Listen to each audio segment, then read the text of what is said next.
Snetterton circuit, where we are on our second day of our BRSCC race weekend. The British Racing and Sports Car Club, one of the premier clubs organising racing in the UK, and we are blessed once again with absolutely magnificent weather, so great for our Easter weekend. This is Alistair Douglas talking to you from the commentary tower just above the timing line, and together in the commentary box with Robin Murphy, who's here again today. Good morning, Robin. Morning, Alistair. And we've got cars on the grid already for the first race. The Civics were out for their timed but not for the grid practice session first thing, so they've just gone in, and we've now got the Formula Fords out on track. The Avon Tyres National Formula Ford 1600 Championship, its first rounds this weekend, and we had some good racing yesterday, but Robin just pointing out that we've got a problem on the grid. Yes, unfortunately, our pole sitter, the race winner from yesterday, Rory Smith, started 7th on the grid and won the race in some style, but he can't get it fired up, and at the moment a couple of marshals just shifting him from there. They've got a bit of a push up to the end of the Arnco, but what a terrible shame for Rory Smith, who drove brilliantly yesterday. Absolutely brilliant, and I did pick up that he had a very busy weekend last weekend as well, because at Alton Park on Saturday he took one win in the Northern Formula Ford 1600 Championship. The second race was won by Ross Martin, who's also on the grid. Rory then went to Donington last Sunday and took a win in the away day for the Champion of Brands series. So Rory's had plenty of what they call these days seat time, and that showed yesterday, because he was, as you say, well down on the grid, 7th on the fourth row, and came all the way through to take the win in a stunning race. It really was a very, very exciting Formula Ford race, and we're looking forward to another one this morning. Well, I do hope they can get him fired up down there. 32nd board is up. The cars, of course, on the grid, and now in effective pole position, albeit the other side of the grid, of course, is number 5. Now, are we going to Luke him or spike him today? He's spiking. I think we're spiking, aren't we? Okay, we'll spike. Alex is here, and he's telling us spike.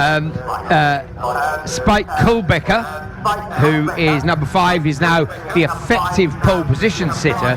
But of course, this will interest greatly Ross Martin. Ross Martin was 3rd in the race, and obviously 3rd on this grid, but now he's faced with a nice big gap in front of him, because sadly no Rory Smith is still being wheeled back into pit lane. Well, Spike Kohlbecker was second yesterday, hence his second position on the grid, and Ross Martin 3rd. They both had very short for Spike, but Ross much longer in the lead. But Rory Smith took the win in the end. That was a great race, and we did see a retirement on the start line yesterday for Henry Chart, and we found out this morning, thanks very much to Alex Burley, who's helping out with the organisation of this series, and she tells us that was a transmission failure for Henry Chart on the grid, and we're hoping that he's on the grid today. He should be right at the back, of course. Oh, a series wouldn't run without her, so glad that she's up here keeping us in order.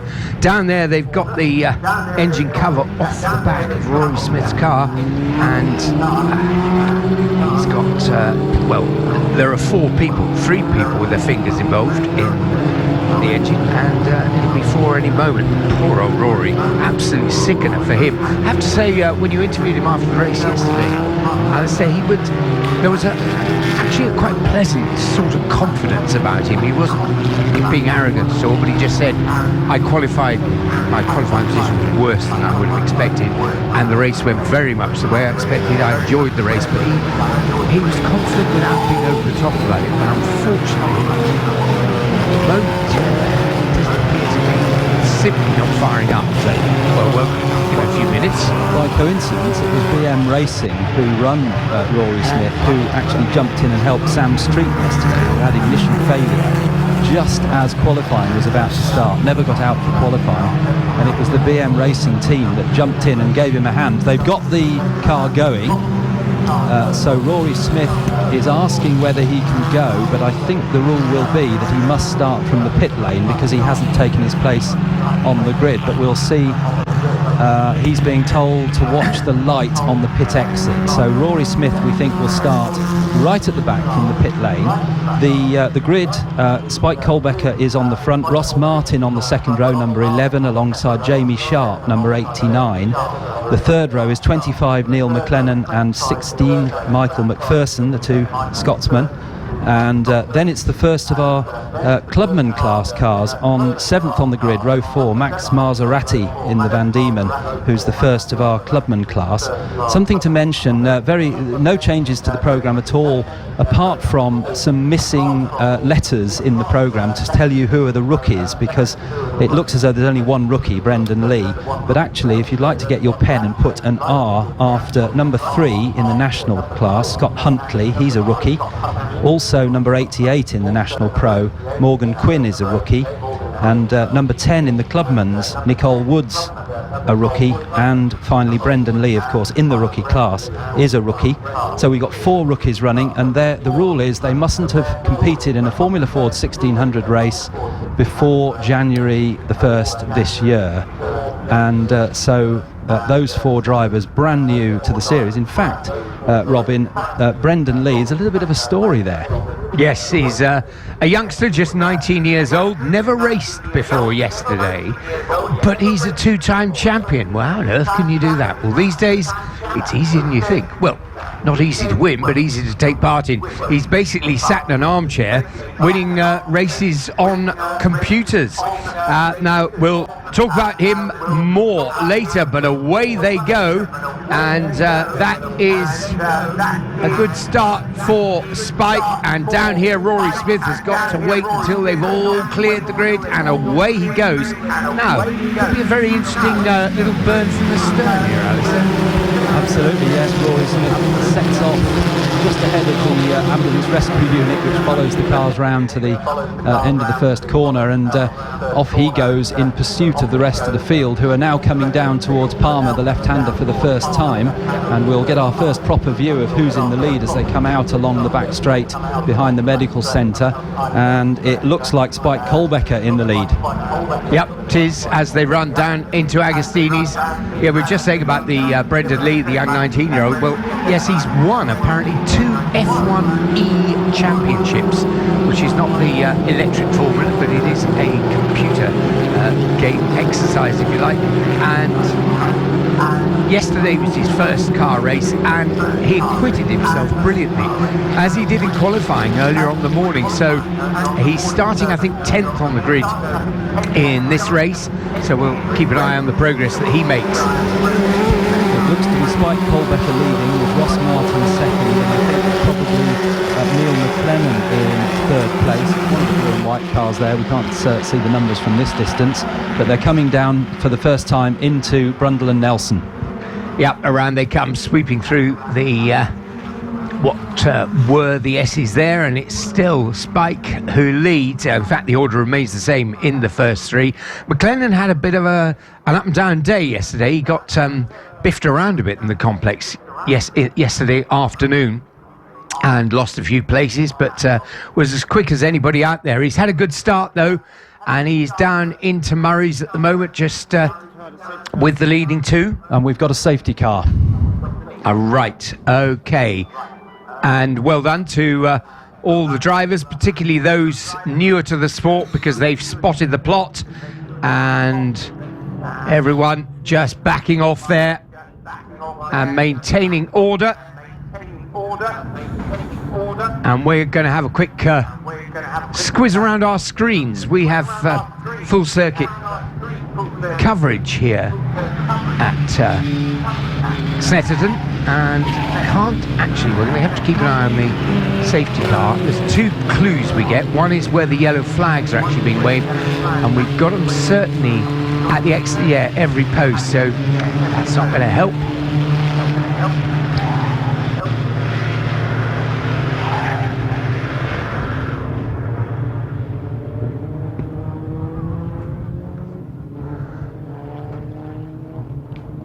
Well, the car, wherever it is, must be in a position that the marshals feel they're going to be a bit stranded out there, so they're having the protection of the safety car. Snetterton has a number of areas where there are plenty of runoff places to hide. The recovery truck has been released from the back of the paddock and is making its way around the new section. Well, we know it's a few years old now, but we can't, we're always going to call it new, I suppose, another 20 years or more. But yes, the recovery track making its way towards Oggies and then out towards Williams. I wonder whether it could be somewhere down the Bentley Straight, because the problem for marshals there is there's quite a distance where it's a bit difficult to make a car safe, and course car is following on, and the wrecker is still going out. The wrecker is now at Williams, so heading for the Bentley Straight. I have a feeling it must be down there, because otherwise they'd have released the wrecking unit from the other side of the bridge. There's another access point there, and he is now, or rather that vehicle is now disappeared behind the tree, and the course car coming the wrong way straight, and there we've got them. So the access road is there. Now the wrecker truck definitely went behind the tree and behind Tyrrell's the restaurant. It hasn't appeared the other side, so I'm guessing it's that part of Bentley Straight where the action is. Well, this has been magically managed to be one of the few places left at Snet where we can't actually get a sight of anything. How can you have 50 yards that's not visible to us as the car stop in 3 miles? But that must be where it is, because the course car has also disappeared behind the roof of Tyrrell's restaurant. So actually Tyrrell's restaurant would be an excellent place to visit just now, wouldn't it? Because you get your sandwich or your bacon burger or whatever you want, and maybe a view out at the back at the hard-working marshals recovering the car. Well, yes, a good chance just to take the chance of saying good morning to all the marshals out there. Brilliant job they did all through yesterday, as per normal, and frankly, without the marshalling force, the boys and girls in orange, who are volunteers, they do it for the love of it, they don't get paid to do it, but they are acknowledged as being amongst the best in the world, and it's a long old day for them. They're amongst the first to arrive at any race meeting, the first to be on duty out there, and they are there till the bitter end as well. And thank goodness for their sakes that this weekend they're getting some fair weather. Although I have to say, wearing those Nomex overalls, they can get a little bit warm by the end of the day. And a marshal's only friend is another marshal if they've been standing around in those overalls all day long. But big thanks to them for their efforts.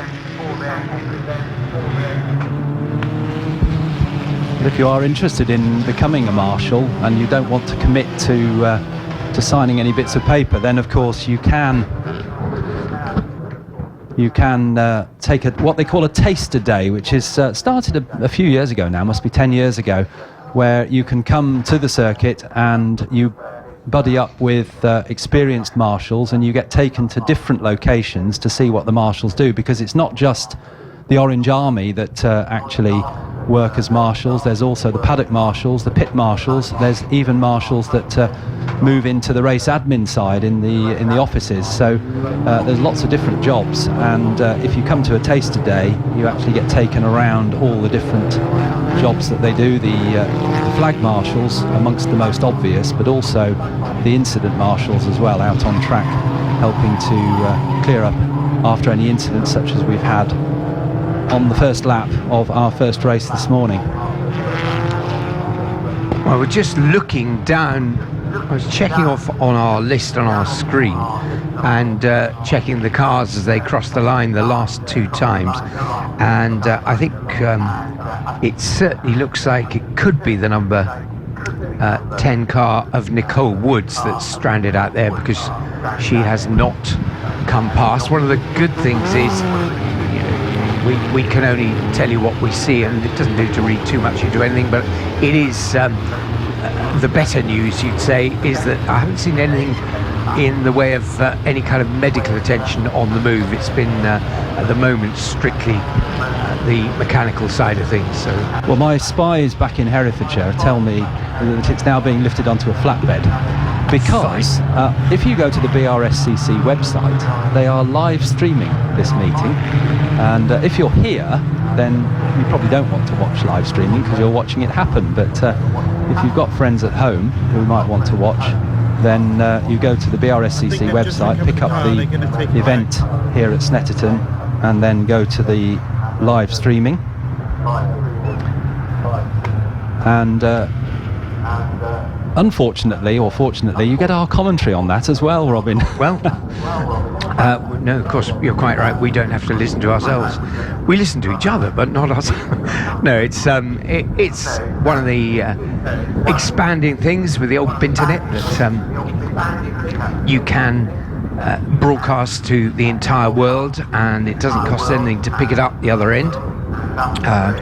I was saying to you yesterday, Alistair, we did with a bike series I've been involved with for about a decade. We started doing live streaming a long time ago, and the thing was pinging away with messages after about 5 minutes. So we started asking a series of questions just to see basically who was out there.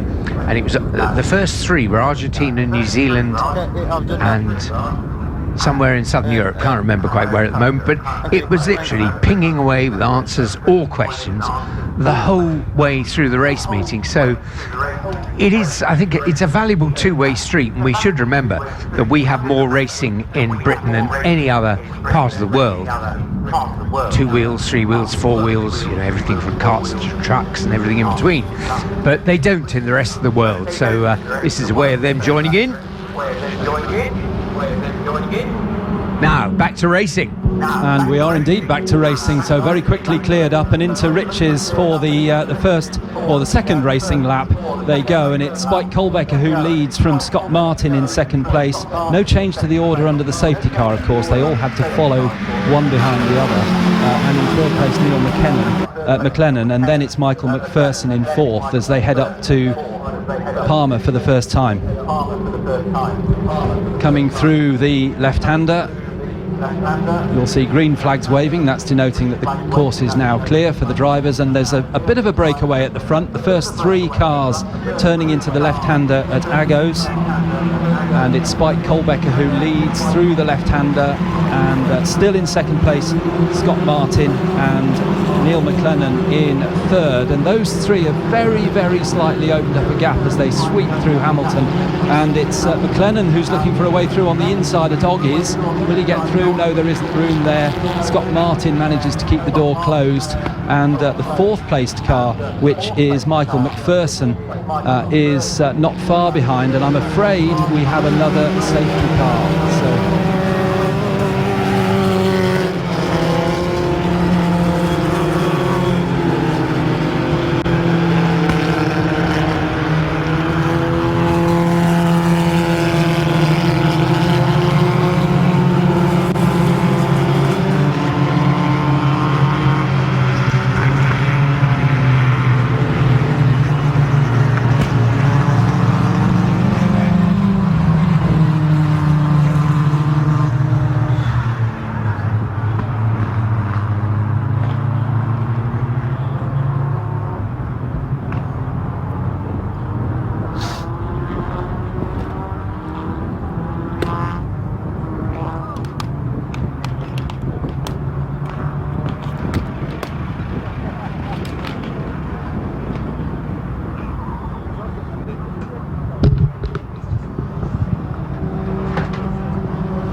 car off at the far side of the infield. It's too far out of my zoom range to really get a good shot, so maybe camera 2 might be able to Another do it. safety. Yeah.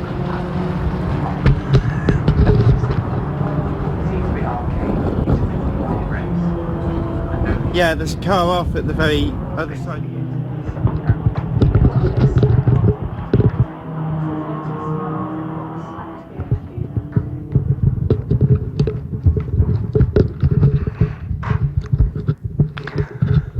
Well, just checking with things downstairs, and luckily we've got the all-knowing Alex up here with us, and she's been pedalling up and down, finding out, because we were getting a message saying the race would now be 20 minutes, but I don't think they've got the mechanism on our screens for the right number of words. Essentially, this is a 15-minute race, and will always be a 15-minute race, but they add on the time taken behind the safety car, just doing the tot-up, but they still will overall get a 15-minute race.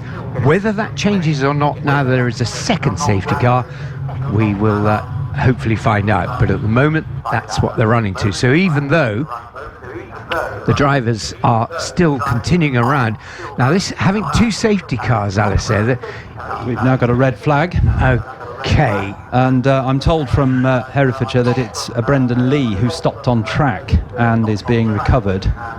all right, well it's interesting. What I was just about to say, in fact, was whether or not they will be red flagging it and bringing him into the pits anyway, because at some stage they'll have fueled for 15 minutes plus a bit. You always have to have the mandatory extra over when you come in at the end of a race, but two relatively long sessions behind a safety car, and there might be a few people embarrassed on the last couple of laps and running out of juice. So all wreckers are on their way and being dispatched, and the safety car, we expect, will be leading their charges into the pit lane this time.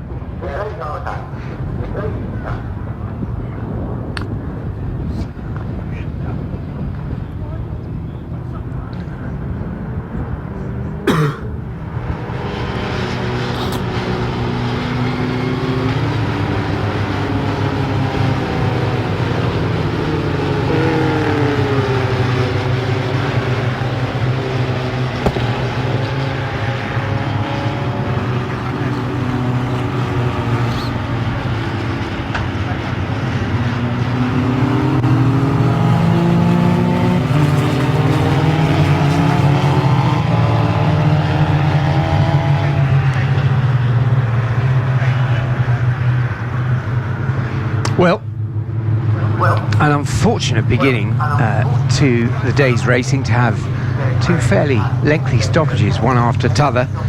We can see the car now of Nicole Woods being brought back to the pits on the IAB there, and one wheel, certainly one corner, is definitely distray. It's pointing in a very different direction from the rest of the wheels, so I guess she at some stage clouted the Arnco going down Bentley Straight.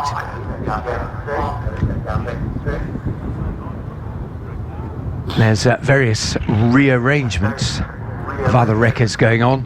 This is a normal process whereby if one is, for instance, has to come back to the paddock or the pits, then another will be out in its place. And there's a lot of circuit vehicles with flashing lights on out there on the grass, just behind the med centre at the moment. The ambulance coming in from the track, they will obviously be going to the med centre. It's standard procedure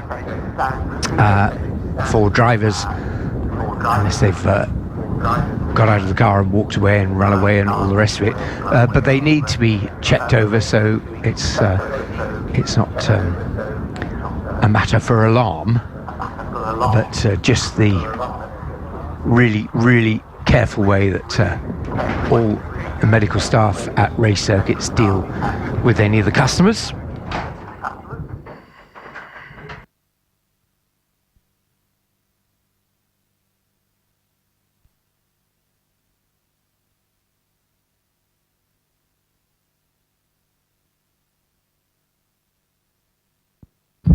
I've just noticed another recovery vehicle out on track, Robin, which was on the section we call the new section, which is the run up to Oggies, and I can see the cars being picked up now, and I'm afraid it's Henry Chart for the second race in succession. Henry goes out very early on. It was on the grid yesterday, but today it's on really the second racing lap, and I'm afraid looks like he may have lost a wheel, so that car is also out. So we've got recovery vehicles at Riches and at Oggies. We've already had the recovery out to pick up the unfortunate Nicole Woods, who retired on the first lap. So our team of recovery crews and marshals have really been stepped into action immediately. Yes, it's an unusual place. I'm just looking at that car out there, Henry's car, and you have to travel quite a long way off the circuit to clout the wheel off, but it's a fast section of the circuit just after Hamilton and before Oggies, and yes, if you get that wrong, because the off-track area is grass, you tend to move at a rate of knots towards the Arco, which, as I say, although it's a long way back, evidently can be reached.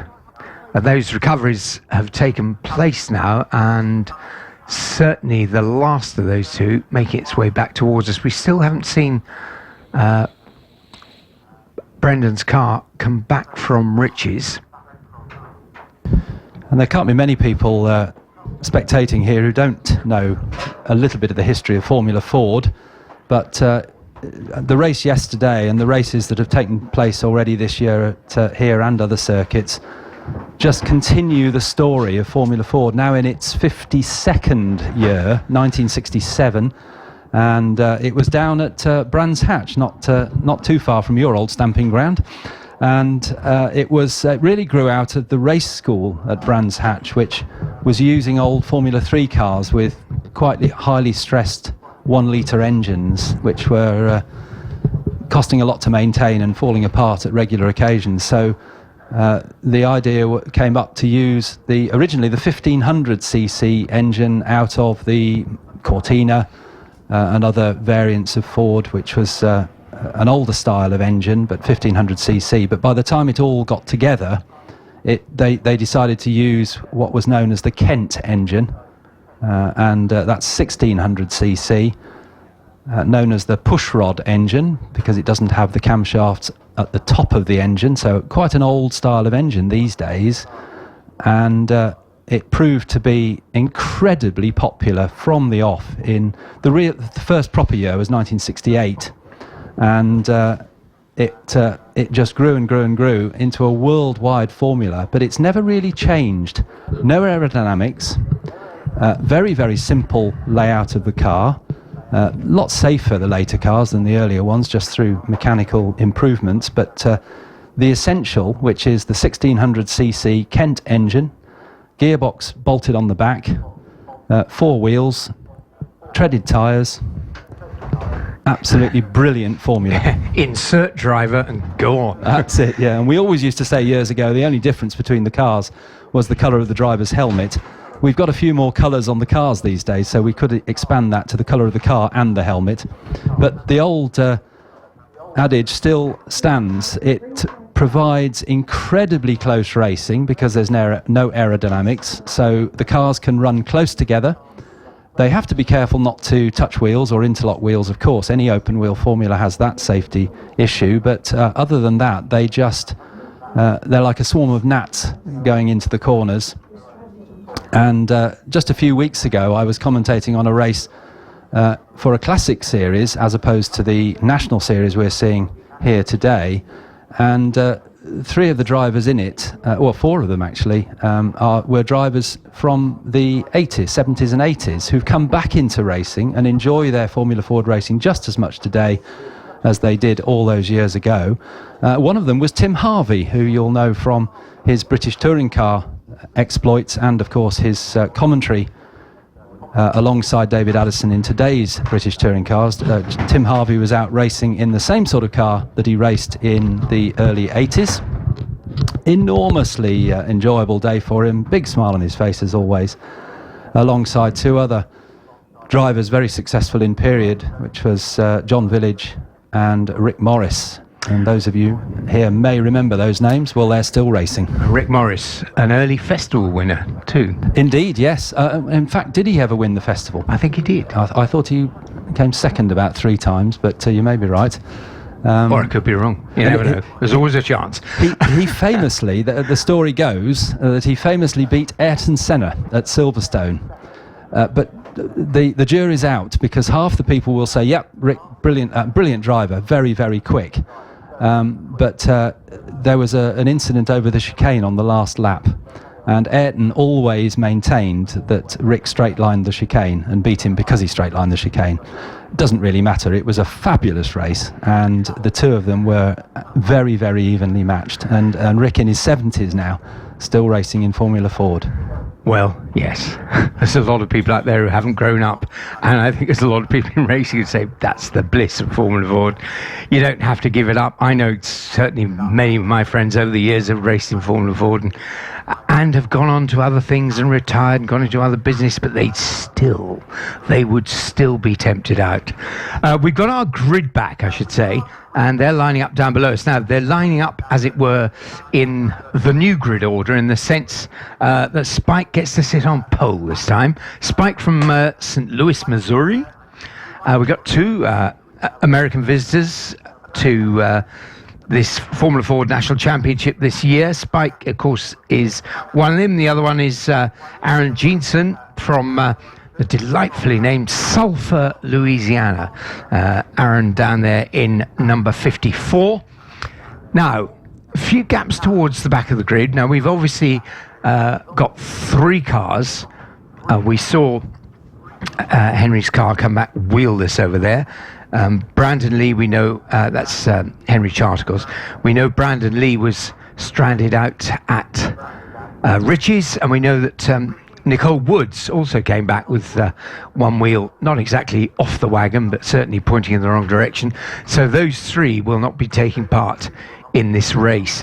But we got a report via Alex, who is the Formula Ford She Who Knows Everything, and she gets a lot of information. Apparently, Henry Chart, it was a collision with another car.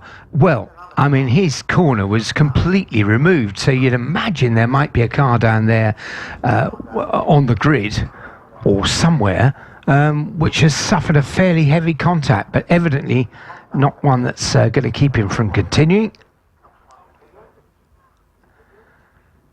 Various drivers being walked back to the paddock with their story of events. But this, also I have to say, as I said, that this is a very unusual start to A, a race meeting, and B, a Formula Ford race these days. We had a wonderful clean race yesterday, really, really good close racing, and to have 3 wings down after essentially a couple of laps, or less than a couple of laps completed, is a real shame.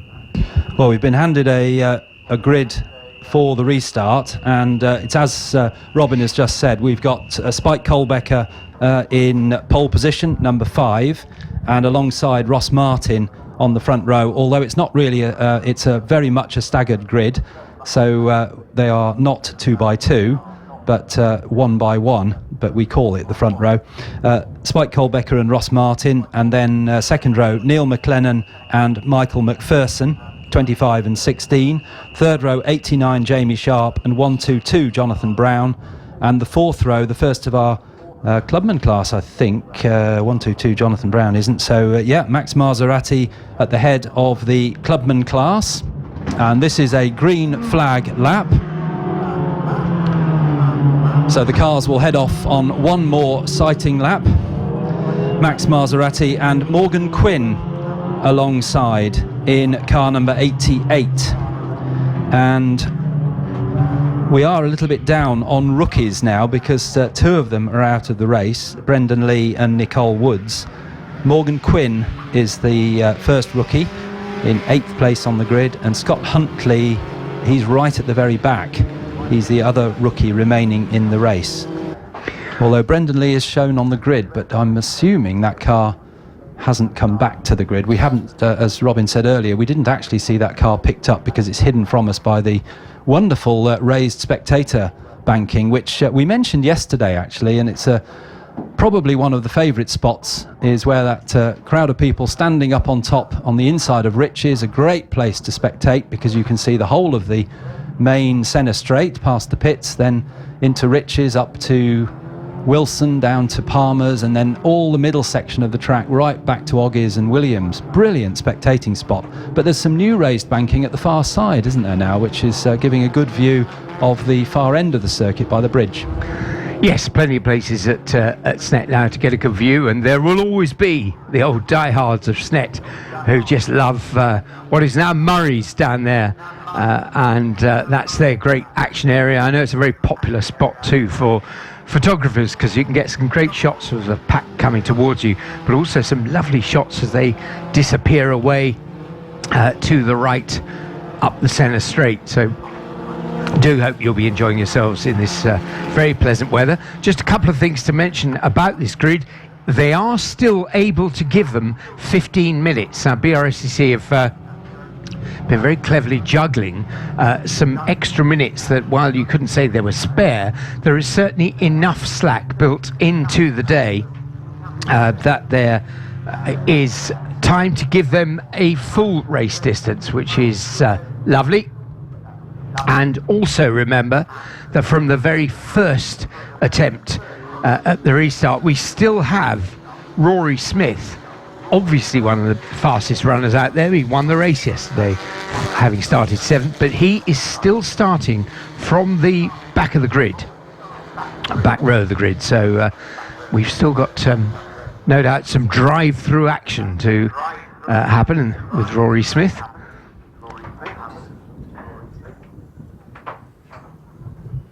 The field making their way down through Murray's at the moment and back towards the grid, where we will be hoping on all their behalves that we have a good clean start and get some real racing laps under the belt.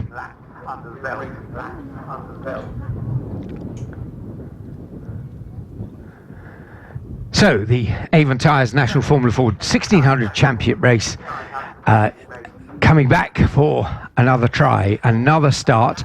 Remember, they also get to race later on this afternoon, so it may well be that the 3 unlucky drivers from the earlier incidents, it may be that with a bit of the usual old duct tape and airfix glue, that they may get out for the race this afternoon, which will be all good news for the youngsters.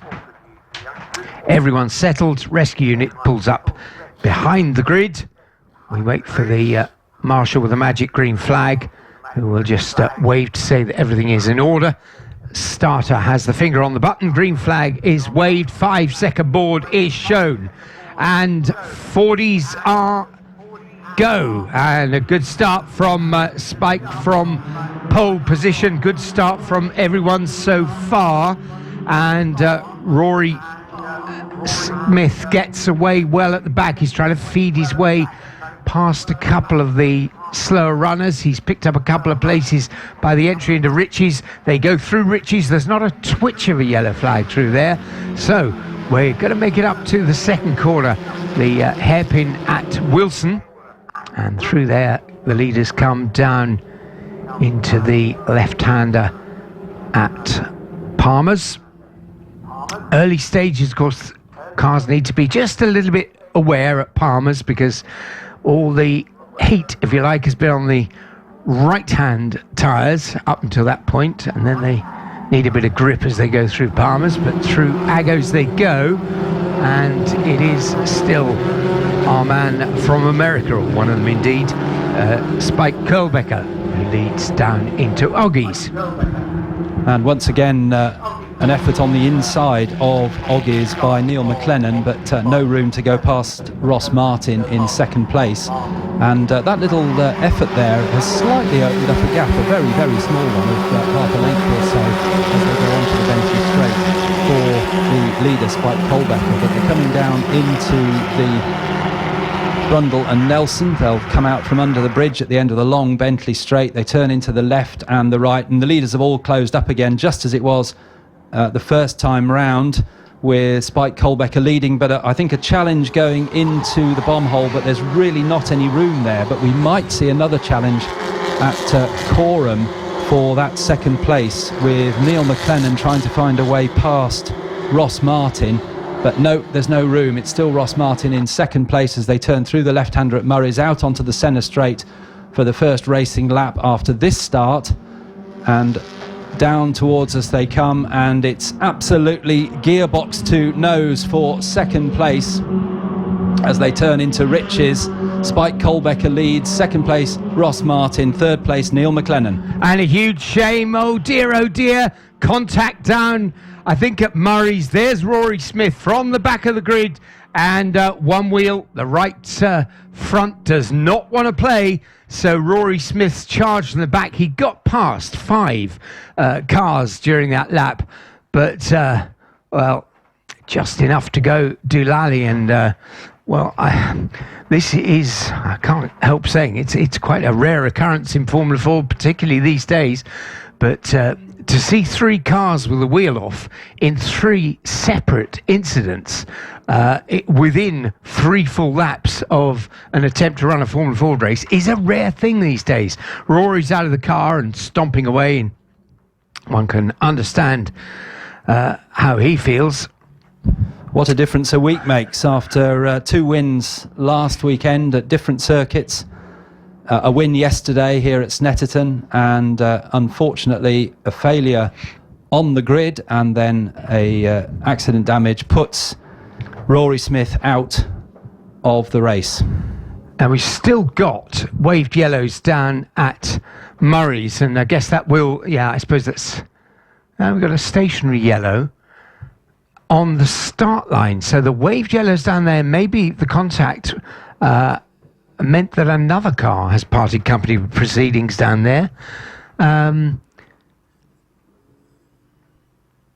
Now, we've not had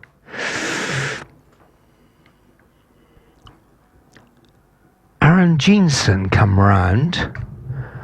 Well, going to have to check when they come through this time, but I think, flags waving on the start line now. So we've got waved at Murray's and waved on the start line, and that car is of Rory Sharp. It's off the track, and it's off obviously any kind of racing line, but it is still protruding from behind the Armco, so there's a couple of marshals poised there to nip out and do something about same.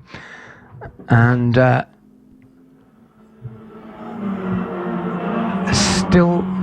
still yellows being shown, just to let all the competitors know that something is still amiss up there. And now the marshals are going to leg it out and see if they can recover Rory's car. Meanwhile, into Agostini, the leading 3 cars, and it's still the Spike Colbecker Ray that leads from Ross Martin in the Van Diemen, but he's under increasing pressure. And in fact, no, he hasn't lost the place. I thought as they came out of Agostini it had changed, but no, it's still Ross Martin and then Neil McLennan in the spectrum in 3rd place. But Neil McLennan having a real good hard look up the inside again at Oggies.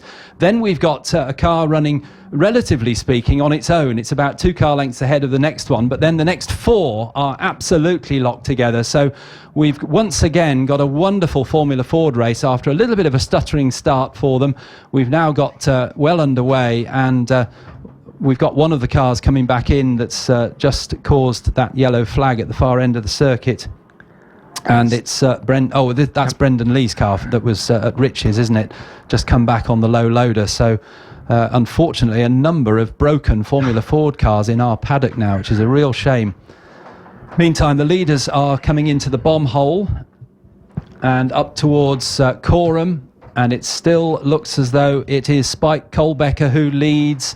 Second place, still Ross Martin. Neil McLennan right behind. McLennan runs slightly wide over the curves, but none of them as far as the dust, and we've seen plenty of that kicked up this weekend. Then it's the next 5 cars in the group behind, and it's side by side coming up to the line. Meantime, the leaders, a challenge on the outside. Not quite sure what that was intended, Alistair, that suddenly the leader, Spike Colbecker, stuck his fist in the air as they were passing Rory Smith's car on the left. Now, there is a yellow flag still being waved on the main straight, just to warn people that that is there. I can't actually see a green flag up at Richie's, so maybe Colbecker thought that he shouldn't be overtaking there. And it looks like he's being given the lead back by the second placed Ross Martin. Slight confusion there, because like you, I can't see the green flag. The yellow's gone in now, that's why. So that's why there's no green flag now, but it was certainly there when they came over the... No, it's come back out again. So slight confusion there over... And I think the drivers were confused as well, and that's why that happened. They're on the case now, though. And down they run towards Oggies. It just looked as though they had all backed off for a moment, but that's why. Okay, well that's okay. Well, that's checker flag has been shown, and we haven't been. We can't actually see that from where we are, but there was no warning of that, and the time elapse was just 10 minutes. So we had our printed information said that would be a 15-minute race. So all a little confusing. Oh, that's... the race was shortened without our knowledge, so that was why there was slight confusion over our reading of the race there. So apologies for that confusion. The fist in the air was, in fact, I've won. Our winner saying I've won, and we couldn't see the checkered flag from our position, although it's right in front of us, but it's slightly hidden by the roof of the marshal's hut. So some confusion towards the end of the race, but we can tell you that Spike Colbecker took the win, car number 5, and the fastest lap with a 2 minutes 2.218. And I'll leave you with Robin for the results, because I need to nip down and do the podium. Yes, well, it's certainly understandable that in the situation with so many cars going off at different parts of the circuit that the printed information we got up given to us was slightly adrift, but it's resulted anyway in a good win for number 5, Spike Colbecker, from number 11, Ross Martin. In third place was number 25, Neil McLennan. Fourth place, 77, James Clark. In fifth place, number 16, Michael McPherson. And in sixth place, number 122, Jonathan Brown. Just behind Jonathan was number 89, so seventh place, 89, Jamie Sharp. And in eighth place was number 81, Max Maserati. Ninth place was number 35, and 35 is the driver from Belgium, John Svensson. And in 10th place was number 96, Pascal Monbaron from Switzerland. So the National Formula Ford Championship, supported by Avon Tyres, this year has drivers from America, Switzerland, France, indeed, Germany, Belgium, all over, Dublin and Beaconsfield. Well, there we are. They come from everywhere, and most welcome they are. That was a bit of a strange one. Certainly, we've been around this racing business, I think, Alistair and I, well, I hate to think what our combined experience is, but certainly we've been around for 35 years or more. And that was one of the weirder starts to a race. It finally got going, but as with all these things, so much bad luck involved for so many drivers. And in the end, it does take a bit of stuffing out of the race overall, but a good result, and I'm sure Spike will take that. The leading cars are coming up to the top of the pit lane now, where Alistair will hoping to grab them and greet them and to have a chat with them. Just to remind you that during the lunch break, there is a grid walkabout to which all of you are most welcome. And you can present yourselves at the gate beneath the commentary box, the tallest building at Snetterton. So if you come to the gate there, you will then be released across the track and onto the grid where all the Formula Fords, well, those that have a wheel on each corner anyway, should be out there, and you're most welcome to come and have a close-up look at the cars. Alistair.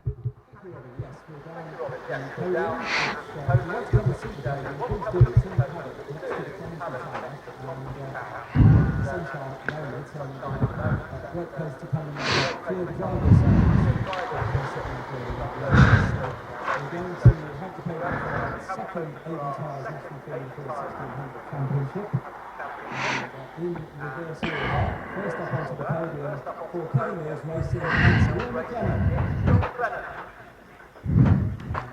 He's receiving his trophy and bottle of water being at second place, Ross Martin. Ross races with Team Dolan and Allied Vehicles. And the winner of the first race of the week of Sunday for Cliff Dempsey Racing, Spike Colbecker.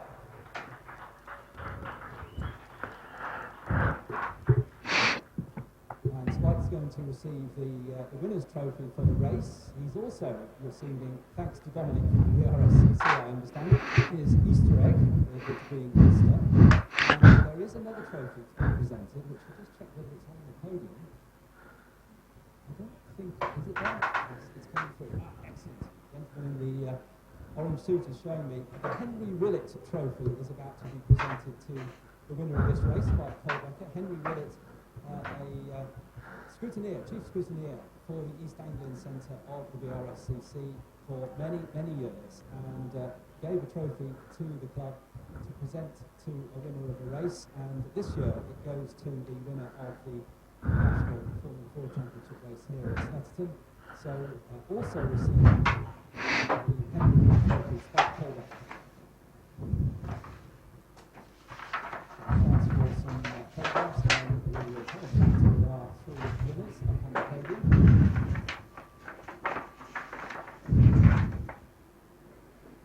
I think we've got some photographs, so let me just dive in and speak to Neil first of all. Neil, that was a very up and down race for everybody. How did you cope with all the other drivers and the safety? What about the yesterday?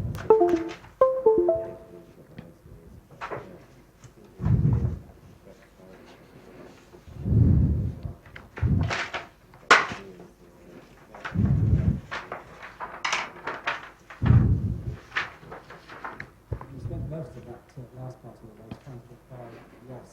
I saw you try obvious and probably a bit of as well, but you just couldn't find that. Well,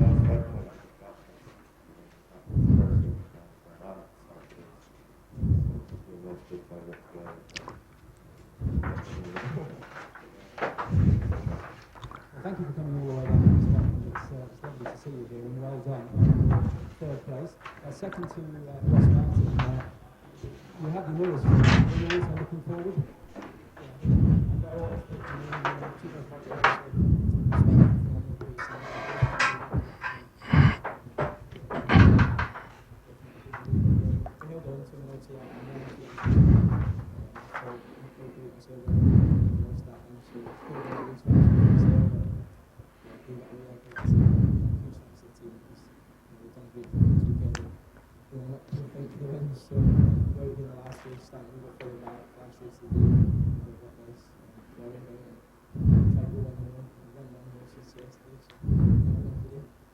Yes, you moved up one from your third yesterday, second, so you're in as well. Not so far for you, you're Glasgow.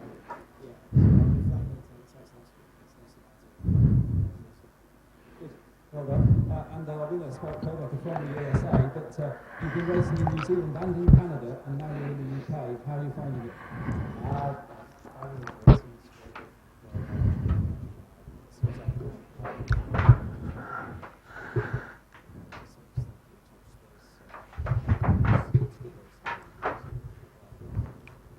find it's a different type of racing? Because you say the style's different. You know what you like? Drivers are saying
Yes, indeed. Thanks, Alistair. By the way, the fastest lap of that 40 race was 2 minutes 2.218, and that was to the eventual winner, Spike Kohlbecker. So good stuff from him. But we've just seen another 40 go past on another recovery truck, and that was the car of Morgan Quinn, the Team Dolan car, Morgan from Dublin, and that also had a wheel that had gone awry. So I reckon that's 5 cars out of that race, all one boot down. So it's a real shame, and it's going to be lots of work before the race later on this afternoon. And anybody involved in those particular teams, I think any idea of lunch is straight out of the window. So lots of refettling to go there. But as we said, generally really bad luck. It is unusual to get. Occasionally you can have an incident in any race, of course, where you get 2, maybe 3 cars involved in the same incident. That causes a bit of damage. But to have so many separate incidents within a couple of laps is really quite extraordinary. Well, we hope for a bit better luck for the next competitors up there. Second race of this weekend, the BRSCC Mazda MX-5 Super Cup. The cars coming to the grid down below us and lining up in the order that they finished yesterday's race, giving us a pole position down there. Actually, I beg your pardon, I've started that slightly around the other way. They are lining up in the qualifying. The second fastest qualifying That's session. right. Yeah. They take the second quickest laps from their yesterday morning's qualifying session, and that's how they line up. 1 or 2 changes from the original qualifying, but otherwise pretty much as you were. And it is number 8, Aidan Hills, on pole position from number 43, Jack Harding. On the second row of the grid, number 1, the race winner yesterday, Luke Herbert. And alongside Luke is 56, Steve Roberts. On the third row of the grid, we have, just looking behind the fencing there, 48 and 9. 48 is Will Stacey. And they're champing at the bit down there, the Mazdas. 48, and alongside him is number 9, James Blake Baldwin. On the next row, 4th row, 223, Gary Townsend. And we will just allow them. They run up on the green flag lap through Rich's. Just getting used to the conditions. It was warm yesterday, but I hazard a guess it's a few degrees warmer today.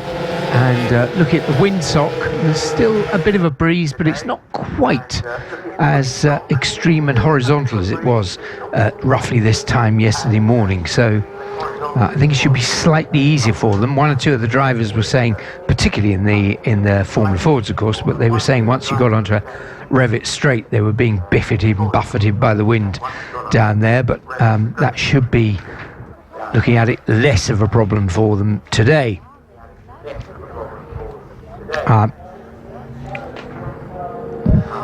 The Mazda MX-5 Super Cup for the Series 3 Mazda MX-5s, the very popular rear-wheel drive two-seat little sports car, the Mark I, said to be designed on the basis of the Lotus Elan, which itself was a very successful little two-seater front-engine rear-wheel drive sports car from Colin Chapman's stable. And Mazda really didn't know what they got on their hands when they launched the Mark I, which has its own race series, which is incredibly popular. But we're now into the 5th iteration, I think, of the MX-5. And the racing in the Super Cup for the Mark III. And it's great that we've got back the top 4 drivers from last year's championship, with Luke Herbert running the number 1 as the reigning champion. In fact, double reigning champion, because he won the championship in 2017 as well. And second place last year was number 43, Jack Harding. Third was number 8, Aidan Hills. And fourth was number 9, James Blake Baldwin. And they're all here on the grid. And between them, they took 18 wins last year. Luke took 6 wins, Jack 5, James 5, and Aidan 2. And in the end, Jack Harding finished on 1,858 points and Luke on 1,862. Just 4 points between them. Incredibly tight year. And I was commentating on the finals last year, and we were all counting using our fingers and toes, trying to work out who'd won the championship, including Mandy Andrew, who's the championship coordinator, trying to work out who's won, who hasn't. Great series, and wonderful to see them all back. Yes, indeed. I was just looking at scrutineering down there and just counting Formula Fords. There are 5 being worked on. There's another one on the wrecker here, and all of them, as I say, have a wheel to the bad. So a lot of work going to be going on. Meanwhile, Mazda's on the grid. We got back down to the 4th row, which was 29 Patrick Fletcher and 223 Gary Townsend. The 5th row, 62 Will Stevenson, 99 Nick Rutter. The 6th row, 91 Jack Sycamore, 36 David Henderson. The 7th row, 44 Bradley Kent and 69 George Grant. And the 8th row, 16 Simon Baldwin and 96 Christopher Richardson. And Simon Baldwin, one to watch, number 16 right at the back in the second of the blue cars with the orange stripes up the middle. James Blake Baldwin, the first of those cars on row 3. But Simon clearly had some sort of an issue in qualifying and was on the back of the grid yesterday, but worked his way through and finished in 9th place in the end. He did get as high as 7th, I think, at one point. So we're almost ready for the off. Yep, 5-second ball goes, red lights on, and out they go. And a really good start from pole position by number 8, Aidan Mills. And Aidan is down into Ritchie's for the first time. He's got the inside line, but a good start alongside him by Luke Herbert. And they were sort of side by side as they went through the middle of the corner. And they're pretty much glued together as they run up to the hairpin at Wilson. They're quite low down, these cars, like the Formula Ford, and it's hard to pick up identification because very high anchor there, as it needs to be with the new section of Snetterton. And round through Palm as they come, of a piece. And out the front, we have our pole sitter, number 8, Aidan Hills, I beg his pardon. Yes, Aidan Hills into the left-hander at Agostini. leading. Second place is number 43, Jack Harding. Third is number 1, the reigning champion, Luke Herbert. And fourth is the all-white car of Steve Roberts as they turn through the flick left at Hamilton into the braking area for Oggies, which takes them towards Williams and the Bentley Straight for the first time. And it's the same order, but somebody takes a spin, and it's James Blake Baldwin, and he's back on the track again. Yes, just about, but passed by a number of cars, including Simon Baldwin in the very similarly liveried blue with the orange stripes down the middle. And that looked a little bit assisted there for James Blake Baldwin, but I may be wrong. It's a long way away, but he suddenly flipped the opposite lock on and went very wide. So anyway, he's underway again, and they're down to the bridge. As you suspected, it was a steaming start anyway by Simon Baldwin, who'd already made up about 5 places by the time he got to Agostini's. But the leaders come back towards us. The order for the moment remaining the same, but a huge cloud of dust and a spin there at Brundle.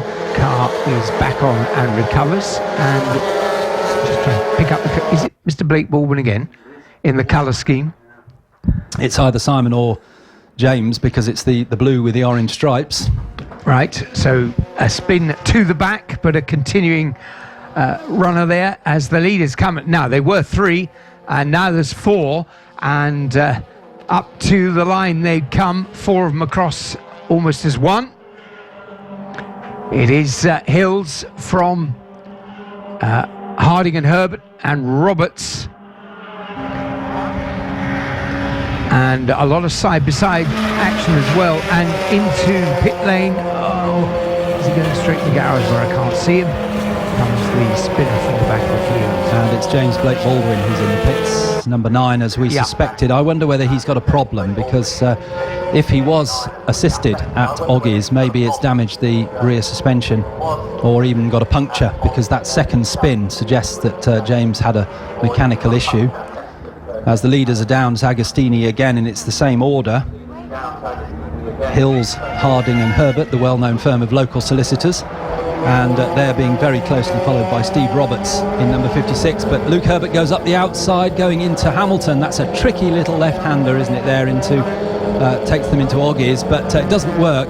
Luke Herbert has to drop back behind Jack Harding once again, so they turn into the right-hander at Oggies, and that attempt has actually meant that the leader, Aidan Hills, has got a break now, as we got more dust at Hamilton, but I think that was just a wide moment rather than a spin. Leaders back onto the Bentley Straight again. Steve Roberts, as he did yesterday, just keeping a watching brief in 4th place. He was running pretty much on the pace of the leaders, but 4th was as high as he could get yesterday. Well, he's right there at the moment and poised should anybody do anything particularly untoward ahead of him, and chasing down towards the bomb hole now. A little bit of a gap developing behind Steve Roberts, so between 4th and 5th is the first substantial gap we have. And the leaders come off Coram, and bit of dust being raised there. It's needless to say, very dry up here at Snet, and sandy enough the soil here as well. So out of Murray's they come, and up the centre straight, and almost a lead of, well, whatever, 8 car lengths as they cross the line this time. So Hills showing well early on, and Herbert jumping around behind Jack Harding, but he can't find a way past yet.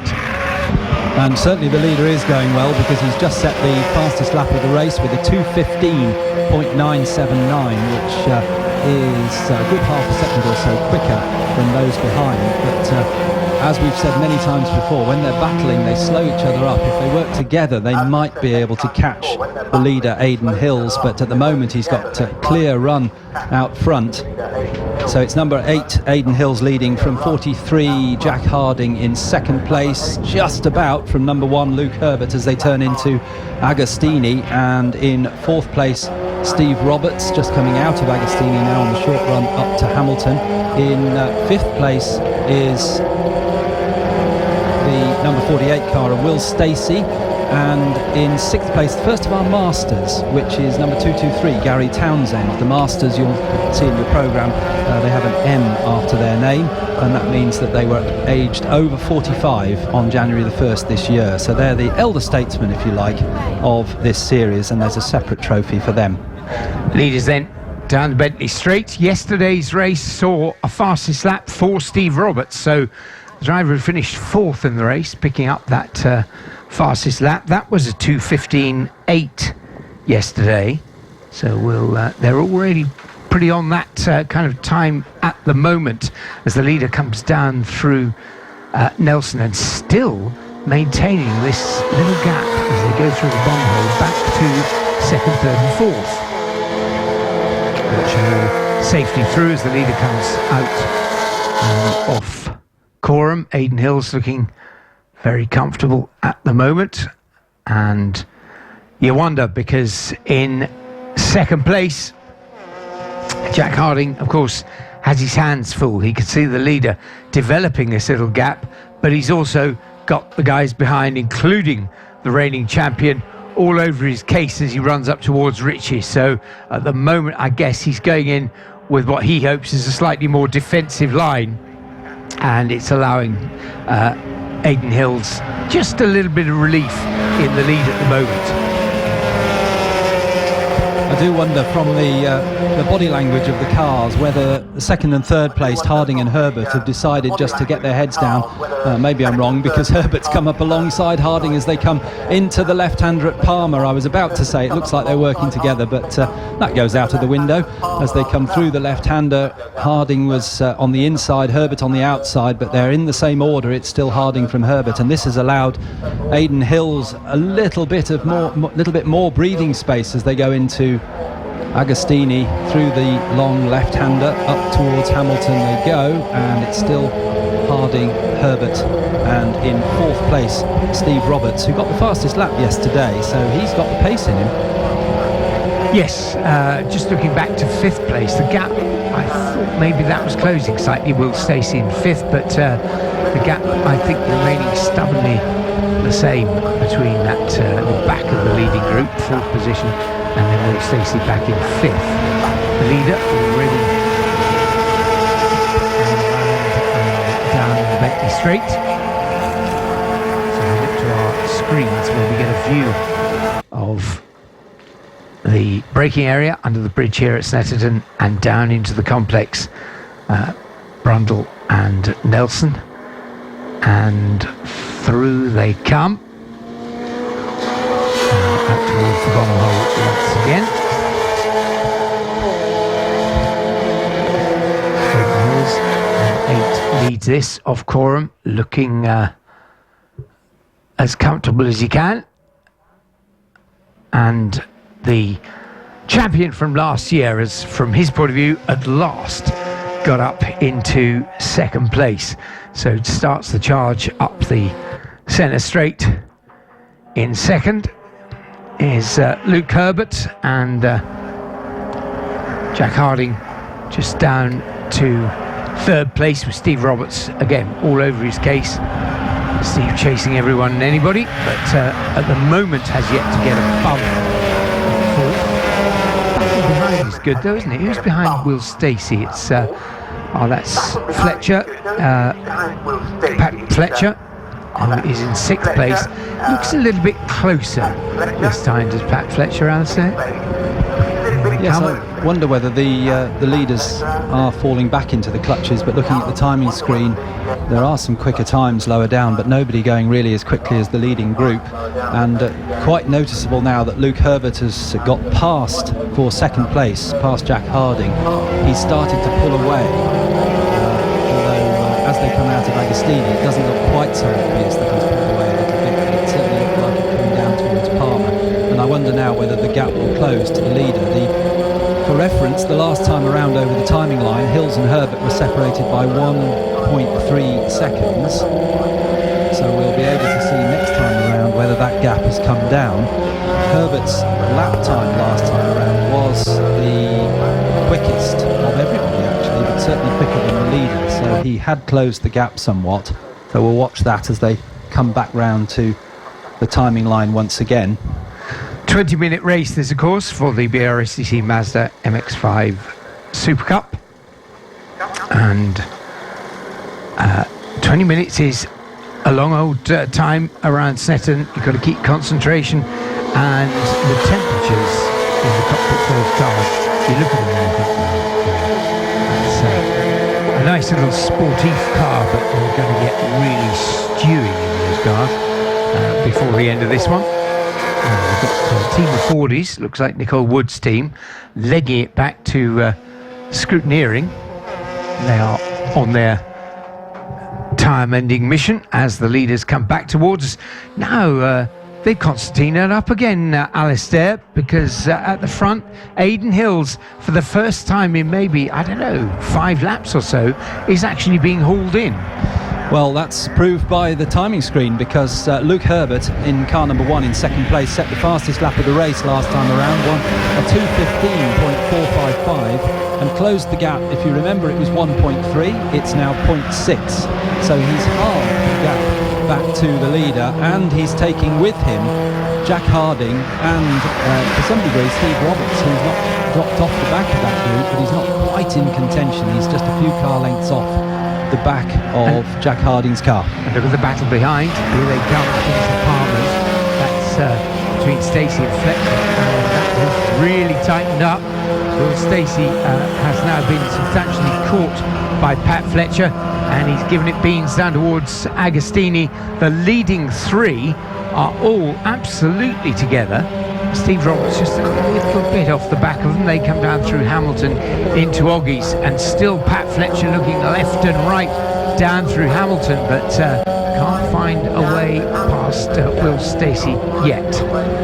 Well, it's a great battle for the lead now, and I don't think it'll be long before Steve Roberts joins onto the back of it, because they will start to slow each other down a little bit as they have to get defensive lines. So across the line, it was Hills, Herbert, Harding and Roberts. It's still the same order, but Hills, Herbert and Harding are now absolutely locked together. We'll just wait until they appear under the bridge, turn into the left-hander at Brundle. And is that a change for the lead? No, it was a defensive line from our leader, Aidan Hills.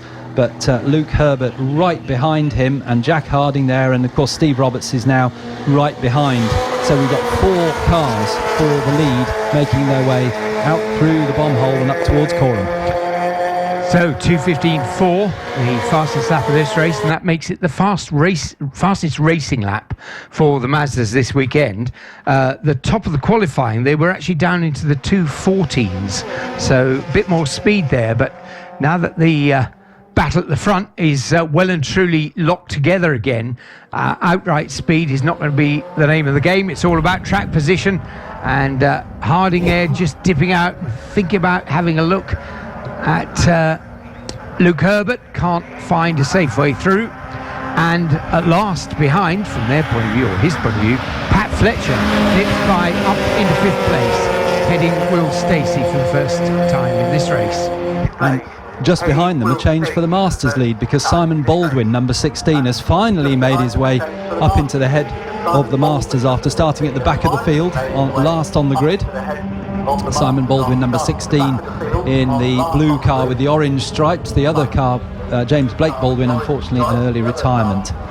The leaders then into Agos, and in 4th place Steve Roberts, having looked perhaps at a different line. He almost looks as though he's going to try and go right round the outside, but it didn't come off, and as we noticed a lot yesterday, and is invariably the case, if you try for an overtaking manoeuvre and you can't pull it off, you tend to drop back slightly more, and you lose perhaps everything you've gained for a couple of laps. But they close up nicely again as they come down into Oggies, so we're not losing anything. And I'll tell you what, Will Stacey, I think he might feel a bit miffed at being overtaken, and he always coming right back at Pat Fletcher as they exit Oggies, and that is as close as you like as they go down. And we've got just under 5 minutes left in the race, so a few laps to go yet for the lead to change, but there's 4 cars making their way through towards Nelson now, and they're still locked together. Luke Herbert looking for a way perhaps on the inside, but Aidan Hills not leaving the door open at all as they go down to the bomb hole. The 4 of them go through that lovely sort of dip in the middle of the corner, and that flings them out towards the long right-hander at Corham, which in turn leads into the braking area for the left at Murray's.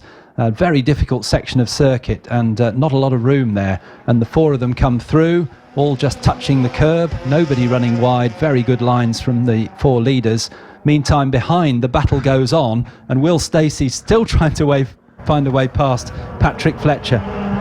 Leaders cross the line then out towards Ritchie's, and Herbert looking very interested, just flicks from the inside to the outside going into Ritchie's, but a fairly stubborn defence by Aidan Hills. He's been there for a long time in this race, and Will Stacey stuffs it up the inside at Ritchie's, but he can't get the speed in the middle of the corner, and Pat Fletcher for the moment hanging on to that fifth position. Leaders coming down to the left-hander at Palmer, and it's still the blue, orange and black of Aidan Hills that leads down the short straight towards Agostini, but Luke Herbert now really starting to wind up for an effort, perhaps into the left-hander. He goes round the long way, round the outside, so can he then cut back as they run up to Murray's? He tried that last time, he went up the inside at Murray's, but in fact he lost out, because through on the inside goes Jack Harding. What a move from Jack Harding through Agostini as they go through the left-hander at Hamilton. It's still Aidan Hills leading, but Jack Harding now has taken over from Luke Herbert. Steve Roberts wants a bit of the action as well as he comes into Oggies. Yes, I'm afraid, well, watch my mouth. Just we were saying just a lap ago that one of the problems with overtaking manoeuvres is getting them done. You need to have the concentration, the commitment, the accuracy, and the right foot. He obviously washed out going around the outside of Agostini's, and unfortunately from his point of view in that leading group there's always going to be someone snapping at heels and taking advantage of any small mistake. Into the complex, Aidan Hills still, and then it's Harding, Herbert and Roberts. Oh, that's lovely. Will Stacey, he's like a bulldog with his teeth around the trousers.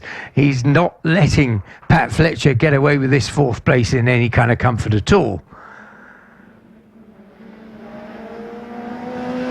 Leaders come through Murray's, still in the same order as they were at the far side of the circuit, but now of course this side of the circuit we see Harding is in second place, and over the timing line they go with 1 minute 40 left, so they're on to their last lap for the Mazdas into Ritchie's, and it's Aidan Hills that leads from Jack Harding, from Luke Herbert, from Steve Roberts as they go up to the hairpin right at Wilson. You can just see helmets over the Armco barrier, and then we can see sun strips as they come back towards us, but we can tell where the cars are overtaking, and there hasn't been a change as they come down to Palmer, and Aidan Hills leads from Jack Harding, from Luke Herbert, from Steve Roberts as they turn once again towards Agostini. Yeah, Simon Baldwin has been watching the battle ahead of him, and he's just gradually, he hasn't run out of race, but he's just gradually closing on the pair of them, and they come into Agos just as the leaders come on the exit, and it's side by side again, and again the champion, reigning champion Luke Herbert moves back into second with maybe 2/3 of a lap to run. Great move there from the Luke Herbert car going through on the inside at Agostini, rather like Steve Harding, Jack Harding did to him last time. And Jack Harding looking for a way through at Williams onto the Bentley Straight once again. The long run down to the bridge and the left-hander at Brundle. Aidan Hills, I think, has probably got enough of a gap just to hold them off, but you never know. There could be a moment down at the left-hander. Here they come now from under the bridge, and Aidan Hills still has that gap back into the second place of Luke Herbert. Luke Herbert turns left and right. Jack Harding very close, Steve Roberts very close, but no way through there. Now, just watching the battle for 5th and 6th coming through under the bridge, and once again it's a tiny gap between Fletcher and Stacey, but it's being maintained by Pat Fletcher at the moment as the leaders for the last time come off Corham and down into Murray's, and once again the gap's pretty even between them, and they're all a lot closer to each other. Checker flag is being made ready, and Aidan Hills, who's never really been headed in this one, that is a superb victory for him from Luke Herbert, Jake Harding in third place, and Steve Roberts once again picking up fourth. The 2:15.4 is the fastest lap of that race, so faster than yesterday's race, but still not quite equaling their best times, getting to their best times set in qualifying. Pat Fletcher eventually finishes fifth. Will Stacey is sixth, and then getting up into seventh, there was Gary Townsend, number 223, right at the last, ahead of Simon Baldwin. They were seventh and eighth. Then in ninth place, it was number 36, David Henderson, and rounding out that top 10, that's number 62. And 62 was Will Stevenson. That's lovely stuff from the Mazdas. Good old bit of argy-bargy at the front between them, and well, a lovely battle developed. And then was a good result in the end for Will Fletcher for fifth and sixth. Absolutely, yeah, always good racing right down through the field with the Mazdas. Good four-car battle for the lead throughout that race, although you always felt that Aidan Hills had things under control, but you never know. And we saw what happened to Luke Herbert when he went for the lead and lost out to Jack Harding at Agostini. And we had almost a dead heat yesterday in that race, because when I left the tower to talk to the winning drivers, the order was Luke Herbert, Aidan Hills, Jack Harding. By the time I got downstairs, the timekeepers had consulted their cameras that cover the timing line for dead heats, and actually reversed the order to Jack Harding in second and Aidan Hills in third by 13 thousandths of a second. So I think that's why Aidan's got his own back today. Absolutely, yes, Nobody was coming past. No.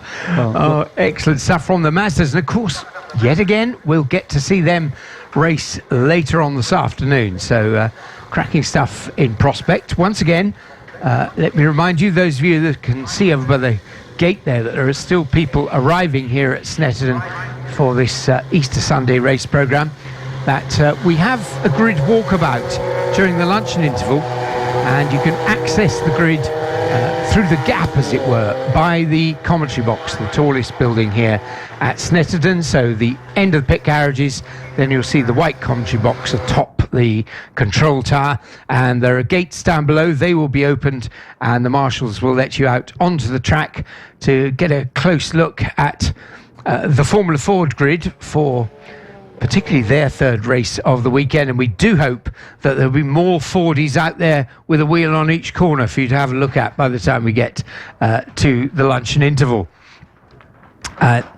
Alistair is making his way down. We have Mazdas coming into the end of the pit lane, making their way towards us. And I should imagine an extremely happy Aidan Hills after yesterday.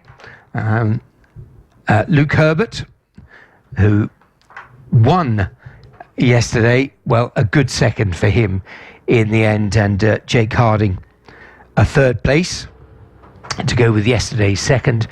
They put up in line astern at the end of the pit lane, and we get to the usual drivers thing. They get out of their cars, and then they all rush together and have a conversation, a quick chat about who did what and with which and to whom and at what corner, and what the state of the track's like and how hot they are. And they divesting themselves of gloves, helmets, balaclavas, etc., and of course the hands device.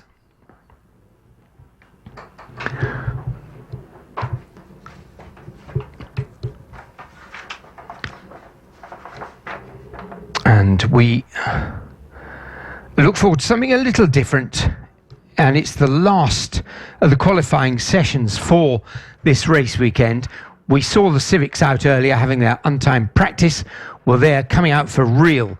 They'll be the next thing on track, and they will be going at it for 15 minutes of fun all the way, and that'll be their qualifying session. Drivers wandering and ambling, chatting, looking at each other's cars, and they'll soon spot Alistair. And that's what we call coordinating a series. That's it, get them up here. Alistair awaits, preparing their story of the race. Alistair. Yes, there's probably stories as they walk back towards the podium, but it's a very familiar field to the podium, albeit in a different order.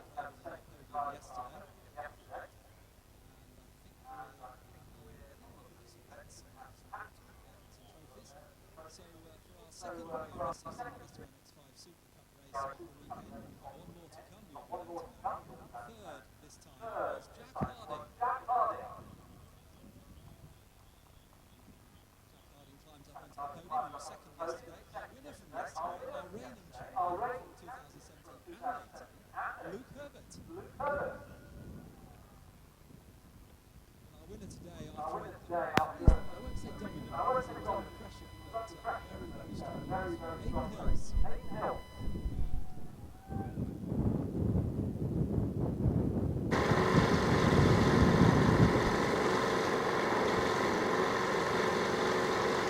We'll have a chat with our winners. Plenty of people down here supporting our winners, and photographs being taken. I think so. We'll have a chat with first of all Jack Harding.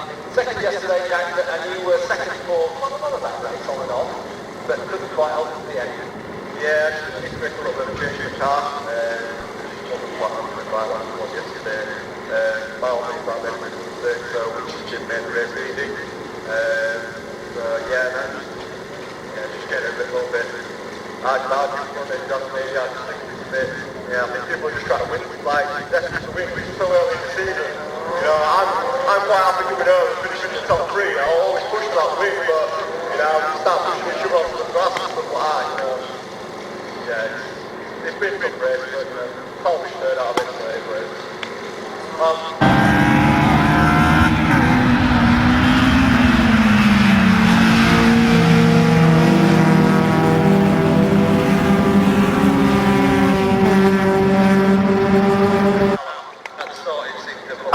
At the start it seemed to have a lot of power, and by the end it seemed to have dropped a bit. Mine stayed stable race, so yeah, hard race. I had one go at Aiden, couldn't do it, and yeah, I was sort of happy for second, but had to go at the left-hand hairpin on Aiden, and he locked up, and we had contact, so that put me back to third, and then same happened with Jack, the same hairpin, and then he lost out, so yeah, it was a hard race, but you know, yeah, I'm happy. So, yeah, we'll see what the first win later on.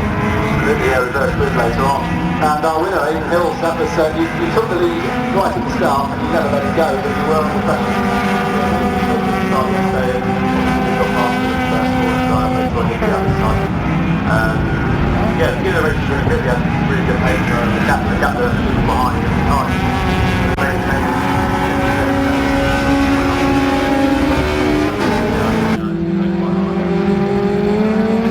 Really hard. I think I looked at the mirror. Get the first win and let's do a reverse grip break for my favourite race on me, so let's have it. Well done, Aidan. So our three winners on the podium: Jack Harding, Luke Herbert, and Aiden Hills, and we're straight into the Civics next. Yes, indeed. You've seen them with their untimed practice earlier on, but this is the first time in serious anger. It's a 15-minute session to set the grid. It's a big entry, so this is going to be a very keen 15 minutes indeed. In your programme, you'll find the entry for the Disc Lock Civic Cup, and one addition is 48 Lee Deegan, erstwhile mini racer, you were saying, Alistair, earlier, but we don't have an amendment sheet for him, but he was definitely out there, and he was actually quickest in their earlier practice session. It is an untimed session in the sense the times count for absolutely nothing, but the timekeepers are doing their stuff, and it gives us a bit of a clue as to who's doing what. So we know he's more than capable up the top. We'll see what happens as this session develops. At the moment, it's number 22, Jason Ballantyne from up in Penrith. He is first and fastest from number 26. That's Morgan Bailey, supported by Havercroft Construction. third quickest at the moment is number 9, Paul McHugh from Market Drayton. Vivo Works Civic. Fourth fastest, 77. It's Daniel Reason from Whitehaven up in Cumbria. Penrith from Whitehaven. And fifth quickest at the moment is number 60, and that is Mike Valentine. Now he's also from Penrith and also being supported by Valentine Garage. So Mike and Jason. Alistair, the question I'm bound to ask must be related, supported by Penrith Garage. Must be two Valentines. Could be anything, couldn't it? Could be father and son, brother and brother, could be brother and father and son, could be anything, uncle and nephew. What interests me actually is Penrith Garages, because I'm fairly certain that somebody else in racing a few years back had constant and regular support from Penrith Garages. So obviously a big part of the racing world. I'm not unsure as to, it could even have been a bike racer, but if we can grab hold of one of them, we will ask later on. But the 15 minutes is whittling away, and it is our edition of the programme, Lee Deegan, number 48, who goes fastest, 2:13 for him. Then 77, he was up there, but he's now moved up to second. Dan Reason from Whitehaven, now second quickest. And then 63 moves up to third fastest, Phil Wright. Phil, probably the most, he's one of the local drivers. He's Kings Lynn from Pounce and Evans Property Management. We've also got Lewis Rose somewhere out there from Norwich. Let's see where Lewis is. So it's Deegan, Reason and Wright, the 1, 2, 3 of it, and we don't have to look too far to find our other local runner, Lewis Rose from Norwich, currently in fourth fastest, and he's entered by Sloth Racing. That's do occasionally get some strange team names or entrant names involved in racing, but well, there's Lewis, fourth quickest at the moment, and Jason Valentine is now down to fifth, number 22.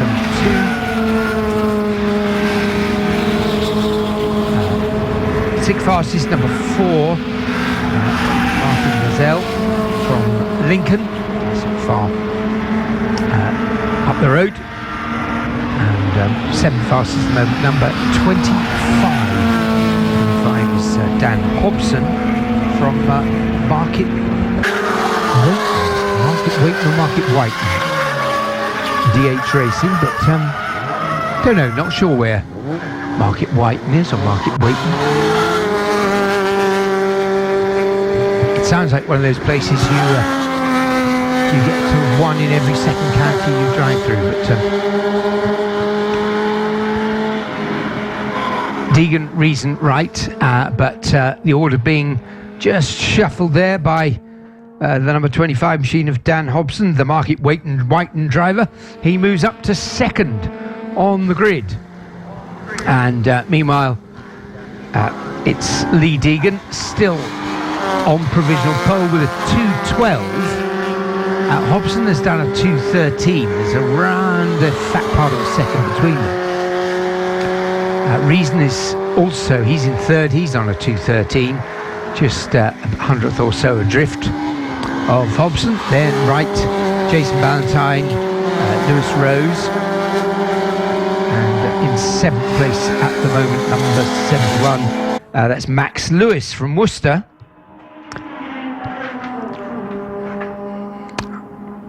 Now this is the race in which we've got our Herefords and our Worcesters, so Alistair will be getting overly excited. Yes, very local. I'm halfway between Hereford and Worcester. Well, they're both doing okay at the moment.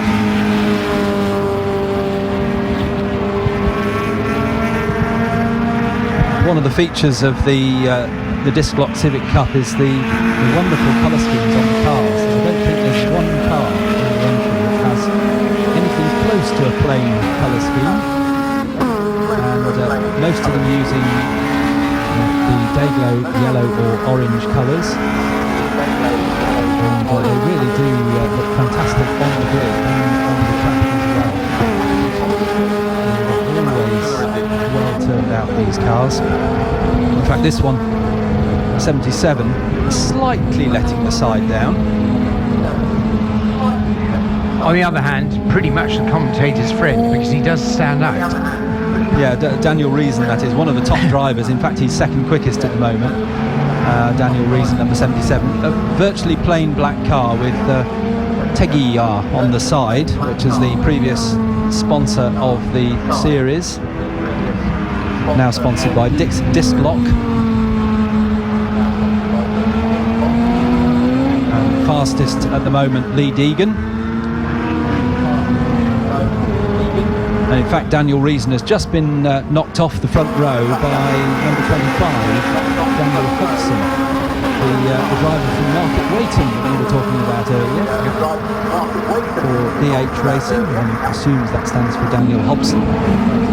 And he's done a 2:12.394, which is the fractional difference from Lee Deegan of 0.03 of a second between them. So that's really a coat of paint, isn't it? Yes, it's pretty good going. We're expecting a reasonably close grid anyway throughout, but certainly at the sharp end, a number of drivers taking turns to be in the top half dozen. All bodes well. And they will have 2 races this afternoon.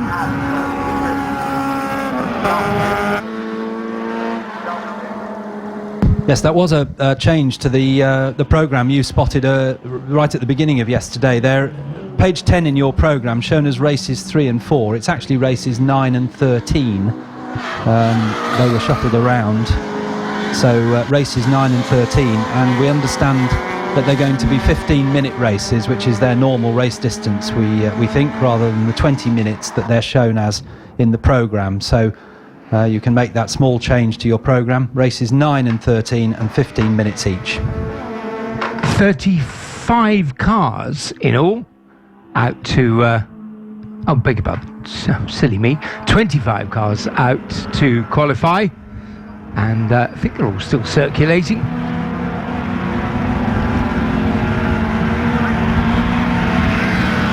And this, the opening rounds of the 2019 series. So this is where the drivers and some separate teams find out what they've got in their hands. And also mid-April, Easter, it's these drivers will be championed a bit probably since before Christmas. Get your toy, polish it, paint it. I'll just correct you there, Robin. They've been championing a bit since the flag fell on the last round of last year's championship. Yes, a lot of championing goes on in most sports during the winter. But not everyone can go down to New Zealand and do the winter racing. It's a good time of year. It's a time for drivers who perhaps had a less successful previous season can reassess. There's always hope for sprint to turn once you've got your helmet on. Things to go for. Presents wonderful opportunities, particularly in their head. Under the duvet the night before, they go through how they drive their race and how they just squeeze the win at the end of it. Still, it's Deegan from Hobson, and then a bit of a change because we've got number 51, David Buki. Is that Buki or Bucky? B-U-K-Y, not sure how to pronounce it, from Chorley, entered by MTEC Brakes, and he's now up into 3rd place on the grid, ahead of Reason. Then we've got Sharp and Wright. In fact, Reason just nips back up to third, so a good little battle between the two of them. Daniel Reason from Whitehaven back into third place, just ahead of David Buki.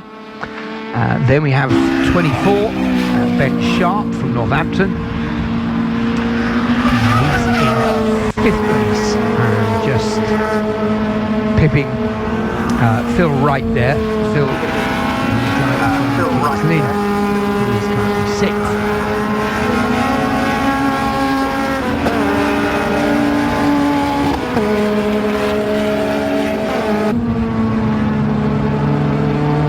Less than a minute of the session left to run.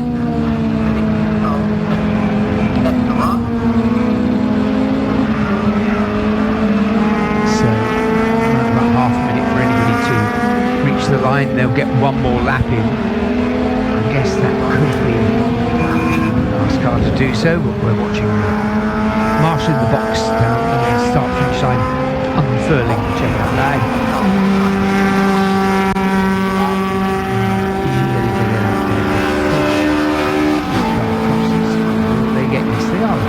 Lap, 60, moves on to get an extra lap. So does number 9, and then out goes the checkered flag. So that's it. 60 and 9. 60 is Mike Ballantyne. 9, Paul McHugh. So they will have one further lap. See if they can improve.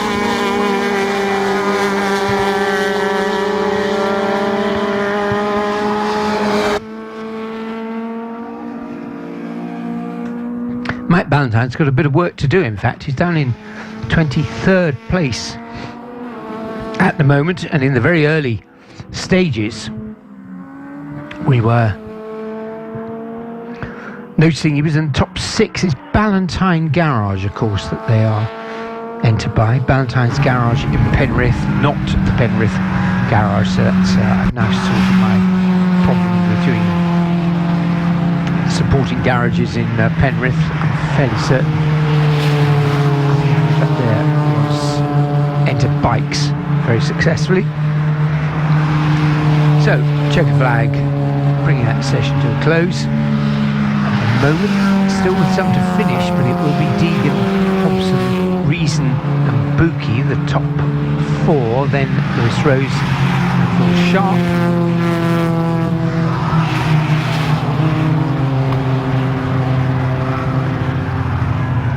But the times are of interest. The top half dozen all in the 2:12s and separated by just fractionally under half a second. So lovely close stuff in prospect from the Dishnock Civic Cup.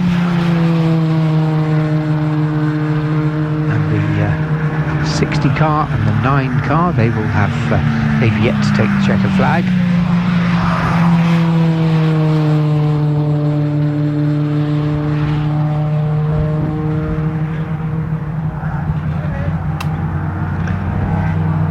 And there they go, across the stripe.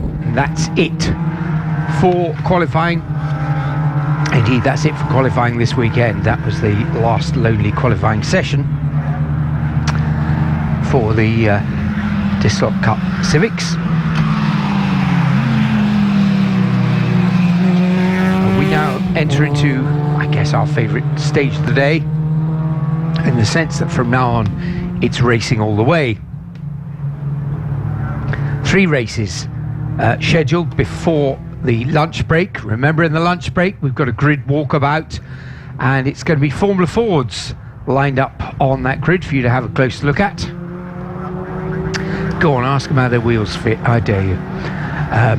But we are sincerely hoping that the 6 cars which didn't make it to the end of the first race will be refettled and will be out there. Some of them, it's a little more than just wrapping another wheel on. There were suspension arms and all sorts of things hanging off a couple of them, but they will do their damnedest to make sure they get out there on a full grid. Yes, it would be good to see at least some of those cars back out, as you say, although it looks dramatic with wheels hanging off. If they've got the parts, then and the tub itself and the chassis isn't damaged, then they can bolt some new parts on and get the car tracked up in the pit lane and hopefully see them back out again. But a couple of them looked pretty seriously damaged, so that may be that they're out for the day. As the Civics come back in, as Robin said, the top 8 cars really covered by 1 second. In fact, the top 7 covered by 0.6 of a second, so very close indeed. And it was Lee Deegan who took the fastest time with a 2:12.381, and he was the champion from 2017 and has also raced in the Mini Melia series along with brother Shane. So well used to driving in the Civic Cup, takes fastest time, but only by 13 thousandths of a second from number 25, Daniel Hobson, who got the second quickest time, a 2:12.394. Then it was Daniel Reason, number 77, 2:12.524, and 51, which is David Buki, 2:12.64. So they are scheduled to be out for their first race just before lunch at 12:50. Let's see, how are we doing on the timing? We're running about half an hour late, is it? Yeah, that was scheduled to finish at 11:25, so we're running around half an hour late after that incident-packed first race. And the Toyo tyres, the next race out, should have been on track at 11:40. So BRSCC will get those cars. They'll already be, in fact, as I turn round, I was going to say they'll already be in the assembly area. They're not, they're already on the grid. Absolutely stunning work from the BRSCC as always to get the programme back on schedule again.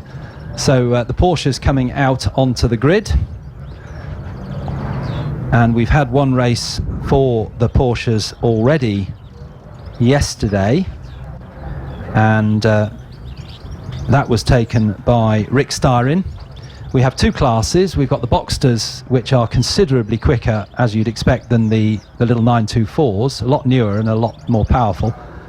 And we've got 5 of the Boxsters on the grid, so I think we've lost 1 from yesterday, and 4 of the 924s, so we've gained 1 because Chris Valentine didn't make the grid yesterday.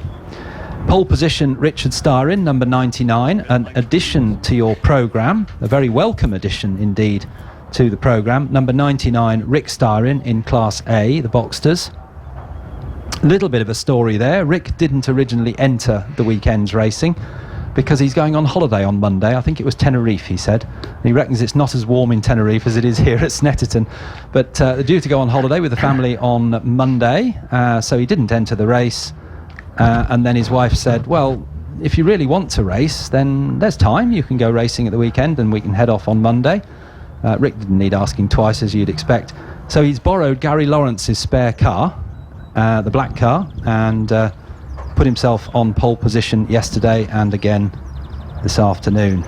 So it's 99 and the car's owner, Gary Lawrence, alongside number 3, 99 and 3 on the front row. Second row is 44, Nick Hull, and 80, Anthony Hutchins, 44 and 80. And the final of our Boxsters is number 33, Andrew Porter. And then there'll be a couple of rows gap, but they all go at the starting lights together. A couple of rows gap back to the 924s, and the fastest 924 is Hugh Pert, number 36, and alongside is 639 John Jones. 36 and 639 on the front row of the 924s, and the second row 11 and 88, Andy Pritchard and Chris Valentine. A couple of, for those of you who've watched a lot of Porsche racing over the last couple of years, you might not expect to see certain drivers in certain coloured cars. So the first one, the most obvious change, is Nick Hull, who you'll remember ran a car with a Union Jack over the whole of the car, wrapped in a Union Jack. He hasn't had time to do it yet, so he's got a blue car, but he's got the Union Jack on the boot.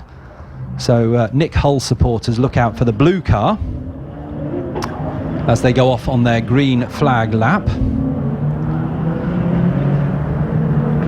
And the other one, the other car you might recognise is the one starting at the back of the 924s, all covered in wrapped in photographs. And that was Philip Waters' car, which was run for 3 years, but it's now being driven by Chris Valentine.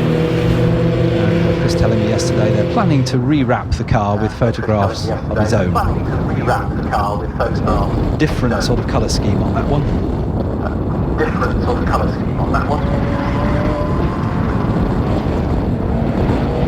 Yesterday's race won by Richard Starrin from Gary Lawrence. The story of the race there was that Gary Lawrence took the lead from the lights and led for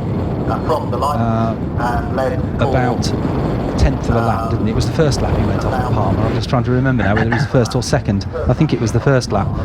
Might have been the second. Let's give him the benefit of the doubt. Anyway, he ran wide at the right-handed hairpin at Wilson, and he told us on the podium afterwards that that was caused by a clutch issue. He'd had the problem in qualifying, thought he'd fixed it, and what happened was the clutch went down to the floor and he needed to put his foot behind it and pick it back up again before he could change gear. But in doing all of that, he ran wide at Wilson, and Rick Starrin didn't need asking twice, went straight through into the lead and then extended his lead to the flag. But Gary Lawrence then mounted a recovery drive through the field from last in the Boxsters and ended up pipping Nick Hull for second place by 0.194 of a second. So Gary Lawrence will be on the front row with Rick Starrin. So it's 2 Gary Lawrence cars on the front row, actually. Robin owns both of them. Yep, he must have a big truck. They're down at the complex at the moment. Yes, lovely little race it was yesterday, and things do change over the years. We all well remember Porsche 924 championships when they had so many entrants. We had to put on extra races for them, but times change. But substantially, a Porsche 924 was a fine race car. It was actually relatively cheap to get hold of, and certainly fairly easy to repair. So it was almost the ideal racing machinery. But the front of the grid, the Boxsters are exceedingly quick, so we will very soon get effectively 2 races per lap to watch. Happened yesterday, and I have to say it was good fun. There was competition in both parts of the grid. And the Boxsters are running the 987 type this year, upgraded from the 986, which Rick Starrin tells me with a bit of aero improvement on it, and the car itself, the chassis is improved, he reckons about a second a lap quicker than the old 986 car. So that doesn't make any difference if they're all running 987s, but it does mean the lap record is under threat as they come back to the grid. This is the second round of their championship. They've already had 2 races at Brands Hatch on the 23rd, 24th of March, and 2 wins for Rick Starrin and 2 wins for Hugh Pert down there, so they're leading the championship.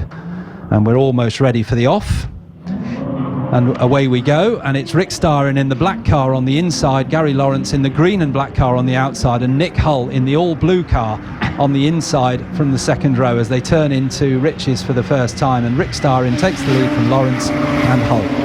Yes, Hull left the grid full of intent then. He was move over boys and coming through, but couldn't find a way past Rick Starrin as they went into Rich's. So I reckon we'll be settling for a bit of line astern coming out of Wilson's and down towards Palmer's for the first time in anger. So the 5 Boxsters ready with that bit of daylight. And then it's side by side for the lead of the 924s as they now come down into that same corner.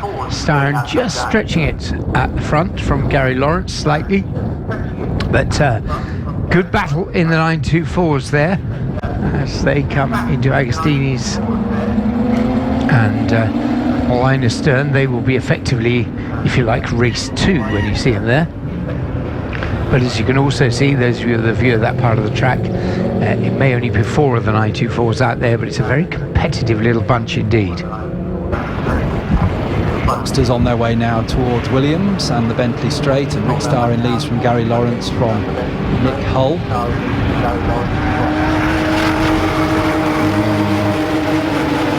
Hutchins and Porter going down the long Bentley Straight.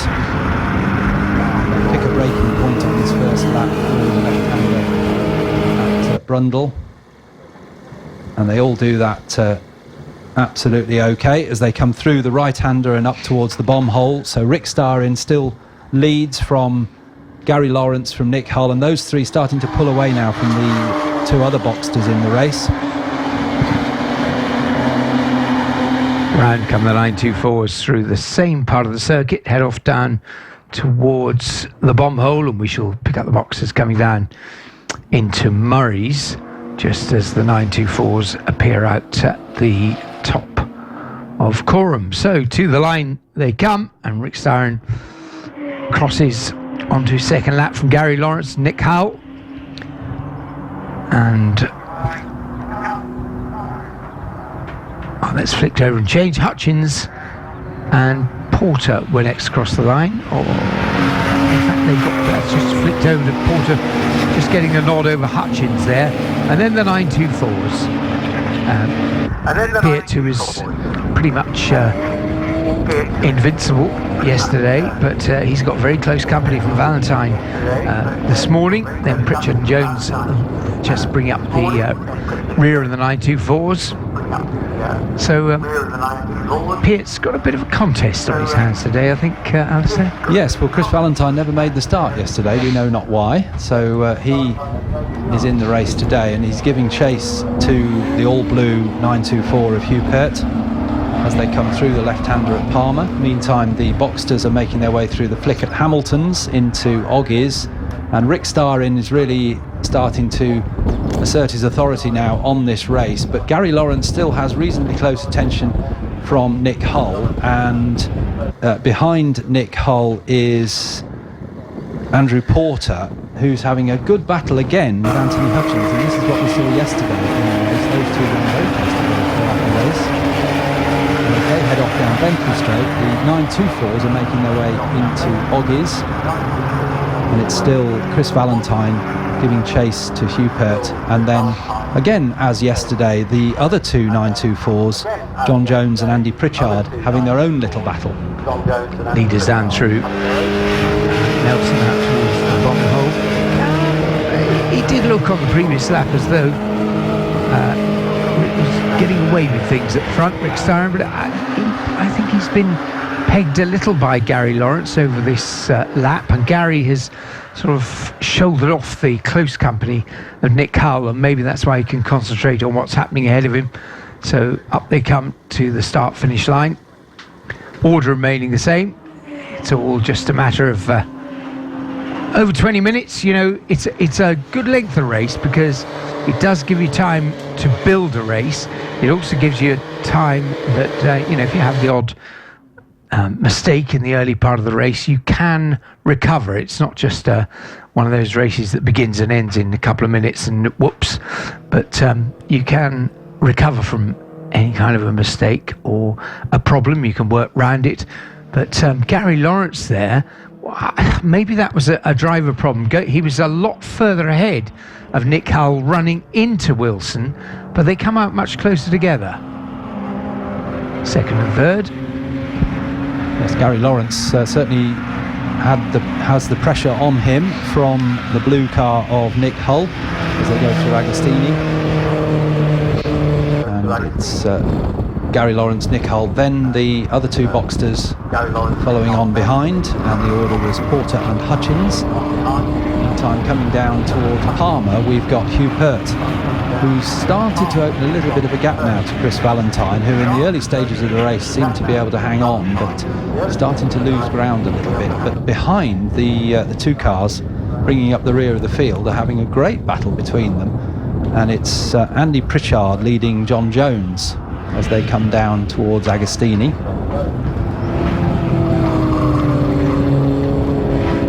Around they go then, and the 924s, well, that really is Again, over that lap, that's quite emphatic by Hugh Pearce. He's seems to have broken the toe, and Valentine has dropped away this time around as the Boxsters are out onto Coram once again. And well, this looking much more comfortable for Rick Starr, and obviously he's got a decent lead. But now Nick Hull closing once again on Gary Lawrence, running down into Murray's. There's enough variety at Snetterton. Sometimes a car will be better through the twisty bits, not so good on the long straight bits, and other times the other way around. And Gary Lawrence under real pressure from Nick Hull, who ducks out underneath. I don't think he's going to find a way through. He doesn't. But he was always going to make the attempt, wasn't he? Just lining him up. Well, that was the strongest effort from Nick Hull, who sweeps past Gary Lawrence. Now, I think you mentioned earlier, was Gary Lawrence in trouble? He certainly is, because he's slowed going up towards Wilson. So, unfortunately, after that great attempt from Nick Hull, which ultimately wasn't successful, he's passed Gary Lawrence on the run up to Wilson. And Gary in trouble, I'm afraid. He's still going, but at reduced pace. Yes, he's gone to the back of the Boxsters now, which is a real shame. Was it him who had the problem yesterday? Yes, Gary Lawrence had the clutch problem. One can only imagine that it's a return of the beast, because pretty similar part of the circuit where it suddenly went a bit doolally for him, but this time sadly it looks as though he'll be pulling into the pits next time. He's backing right off so as not to ruin the machinery. And now Nick Hull is coming under pressure from Andrew Porter, number 33, who there's quite a gap between them, but suddenly Nick Hull has Porter's car in his mirrors, and a change right at the back of the field. This little battle that's been going on since the lights went out on the race yesterday between these two 924s, because they spent the whole race battling together, and they're doing it again. And this time it was John Jones who got through at Rich's, and he's taken the place away from the number 11 of Andy Pritchard in the back end of the 924s. And that's actually the best battle on track as they go through Agostini. But how are we doing up at the front with our Nick Hull, Andrew Porter battle? They're already coming through. The leader is already coming through Murray's at the moment. And that battle runs down into Murray's. And here comes Rick Styron at the top end of things, across the line. Beloney and Lonely now. He just approaches Rich's as the battle being led by Nick Hull crosses the line. And Andrew Porter there in third place, just ahead of Tony Hutchins. Then we have our gap, of course, back to the 924s. And Boxsters coming down into Palmer's as the 924s come out onto Coram, and Gary Lawrence very sadly and very slowly progresses up the pit lane and I guess into retirement.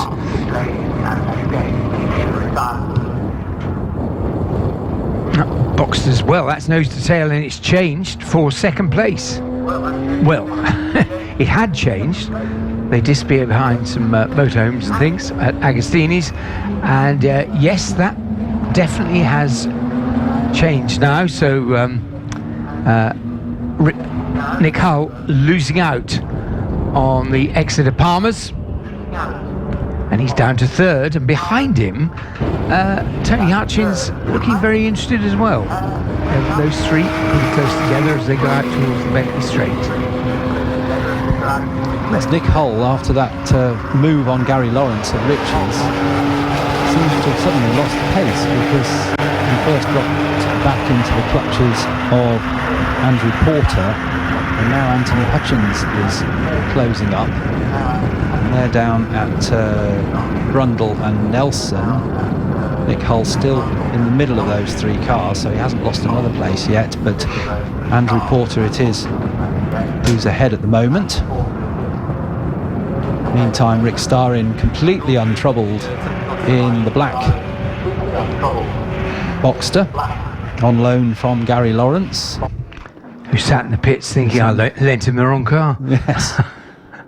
But here comes Starren to the start-finish line once again, and we now have a really good three-way battle coming towards the line. Nick Hull trying to recover his second place, but at the moment, hungry and hanging on to it is Andy Porter from Knaresborough.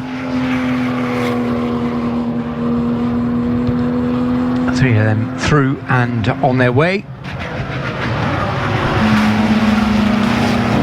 And Alistair make his way down to the pit lane. I think he's going to maybe grab a quick word with Gary Lawrence, who's still sat in the car. Must be a little warm in there by now. And I guess he should find out what it is that's been the problem for Gary. We've been surmising that it was the same one that afflicted him yesterday. But Starren on his way, then second, third, fourth, still this lovely battle going into Agostini's. And now Tony Hutchins looking very keen in fourth place, and he's a little closer to Nick Hull this time. 9.24s to the line across they run, and Hugh Pitt from Northwood comfortably leading, but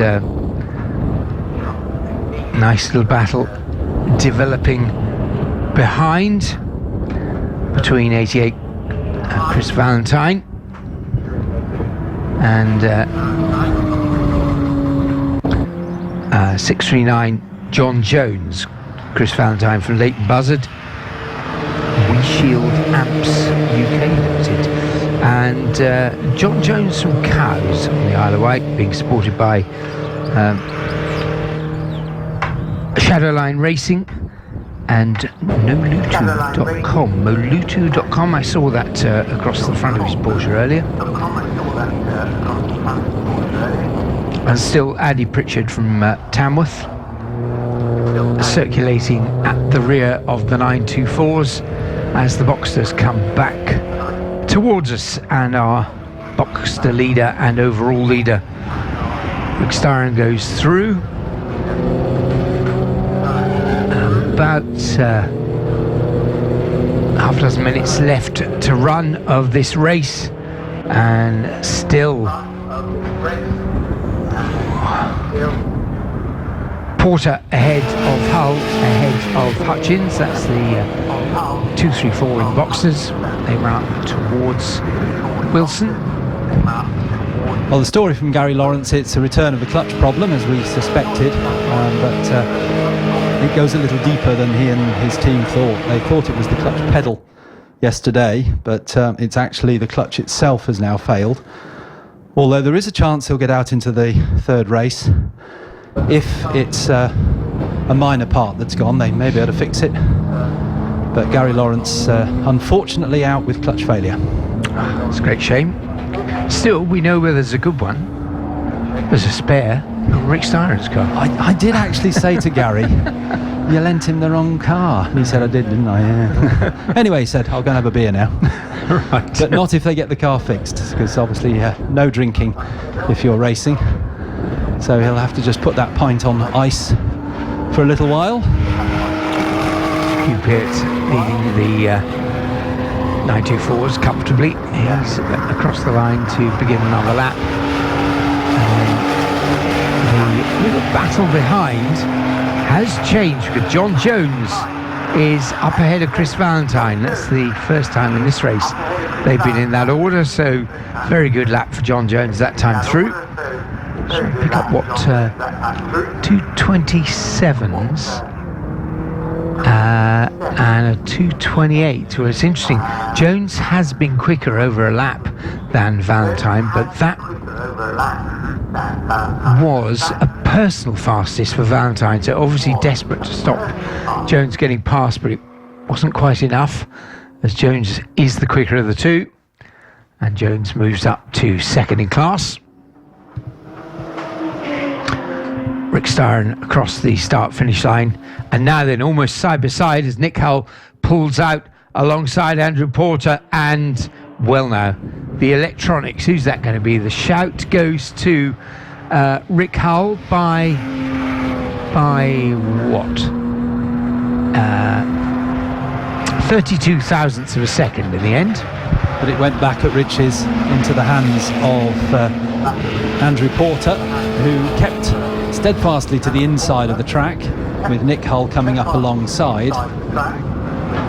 And of course that meant that Nick was on the outside for Riches, so he had in the end to give best to Andrew Porter. But this is a great battle going on for second in the Boxsters, and as they head down towards Agostini once again, it's Andrew Porter, and they can see Rick Starr in the other side of the track from the left-handed hairpin, but he's actually 9 seconds ahead of them.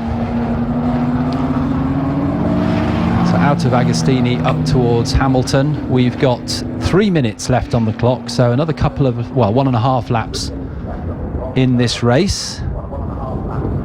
And Nick Hull seemed to be struggling to get into Oggies that time. Whether he was a little bit late on the brakes, but he seemed a little bit wide and didn't trouble the apex too much. So whether Nick Hull has a small problem with his car, we'll maybe find out on the podium if he's on the podium. As through goes the leading 924, as it's been since the start of the race. Hugh Pert, who won both races at Brands Hatch. Rick Starrin won both races in the Boxsters, so very strong start for those two. 2 minutes 20 left to ride in this one.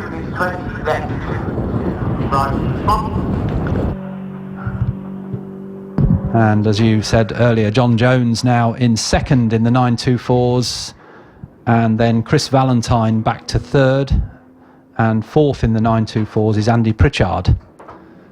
Meantime, our battle for second in the Boxsters comes through Murray's, and it's still Andrew Porter who is second.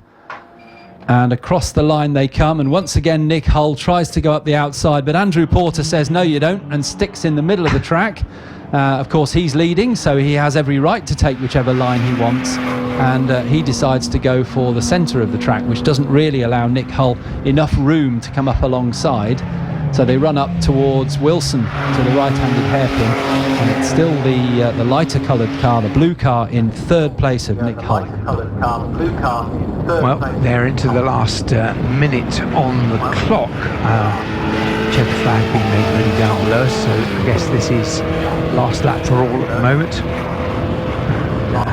2-4s making their way out.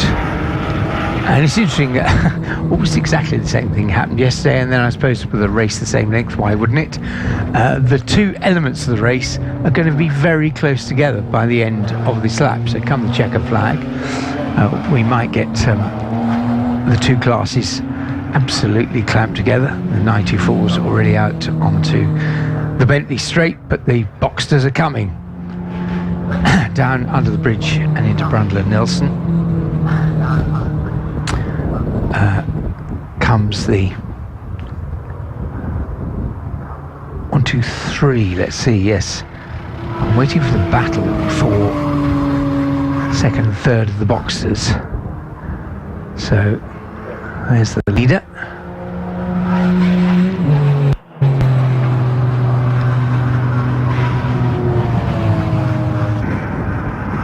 There it is. And still Nick Hull has yet to find a way through Andy Porter, and I don't think Andy's fancying his chances either. He says, yeah, I'm second, I'm hanging here. So we shall see. And into our sight they come off Coram. Already down into Murray's is Rick Starrin, and he comes up the centre straight to see the checker flag. Another good run from him and a good race win. But Hull tries up the outside, and he's being squeezed across there by Porter, and Porter was he wasn't taking prisoners there. Porter picks up second, Hull is third, but sort of beasting each other those last few hundred metres up from Murray's. But Porter is second, Hull is third, Tony Hutchins finishes fourth. That's the overall order in the Boxsters. And fastest lap was a 2:13.699 to Rick Starrin, the winner. And now our little pause and wait for the 924s.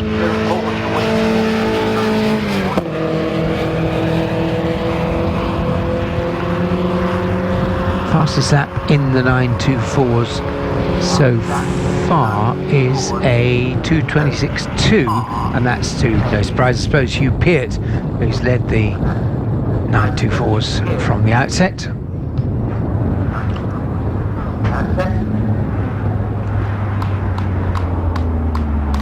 And he is out at the bomb hole at the moment.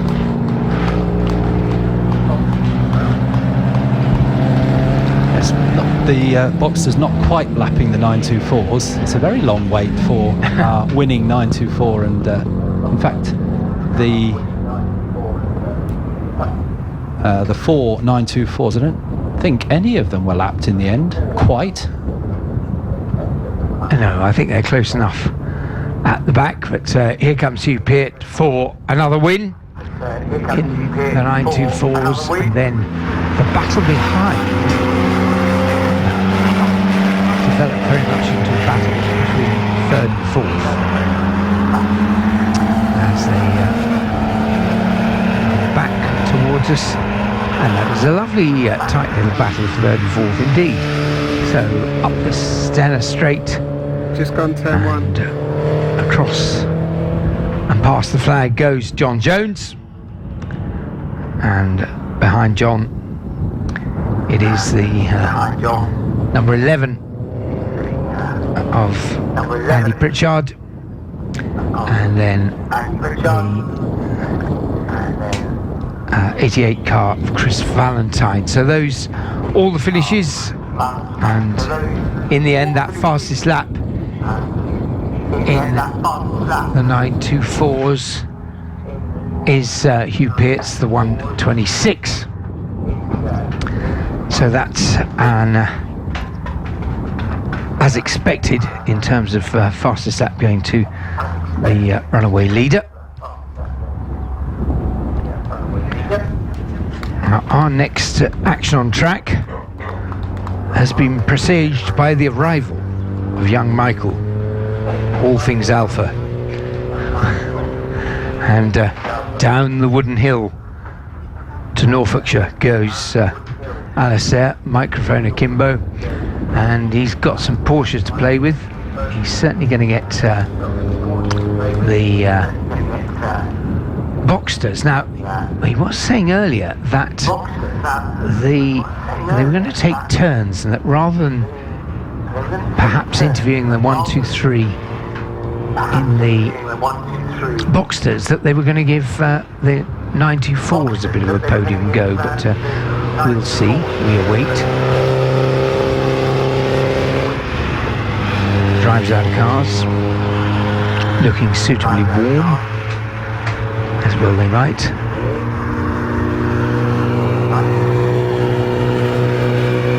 The lead car, 99 car, being sponsored by Gary Lawrence's outfit, Ambassador Rottweilers, a rather perhaps angry looking dog with a red sort of sticky fingers type tongue is the logo, and Ambassador Rottweilers Elite Family Protection Dogs. I don't know whether that means they're elite dogs or they only protect elite families. I guess the sound of tinkling coins comes into it somewhere, but that is a sponsorship. Yeah. Right.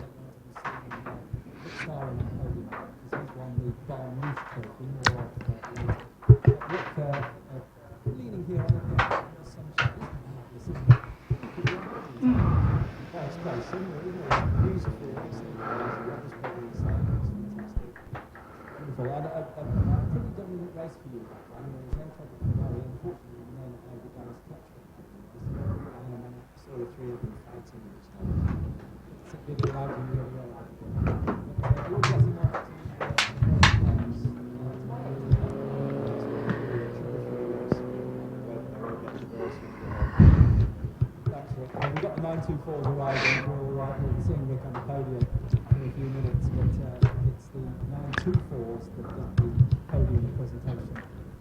Porsche Racing for the middle race, and then we're back to the Boxsters for the third race on the podium.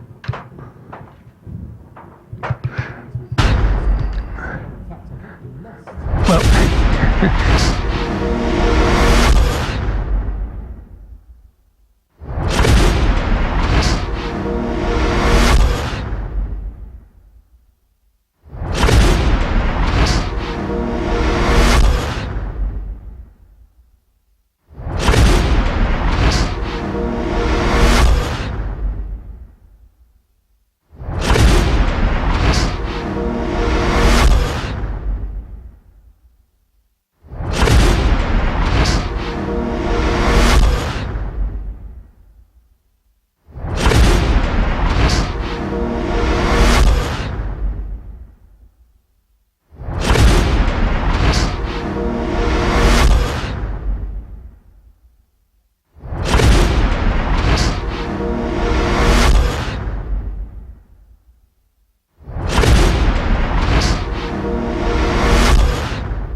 I've got a lunch break, but.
appreciate that, Mervyn. We always thank you, of course, but it doesn't hurt to thank the marshals once again, especially from one of our drivers. Thank you very much to Morgan Miller.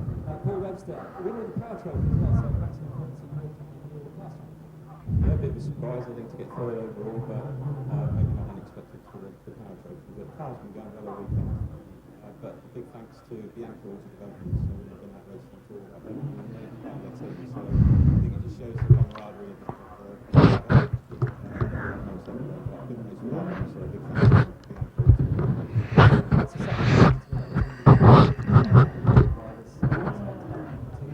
Thank you very much, team Paul Webster. To take some photographs. So our winners, Paul Webster for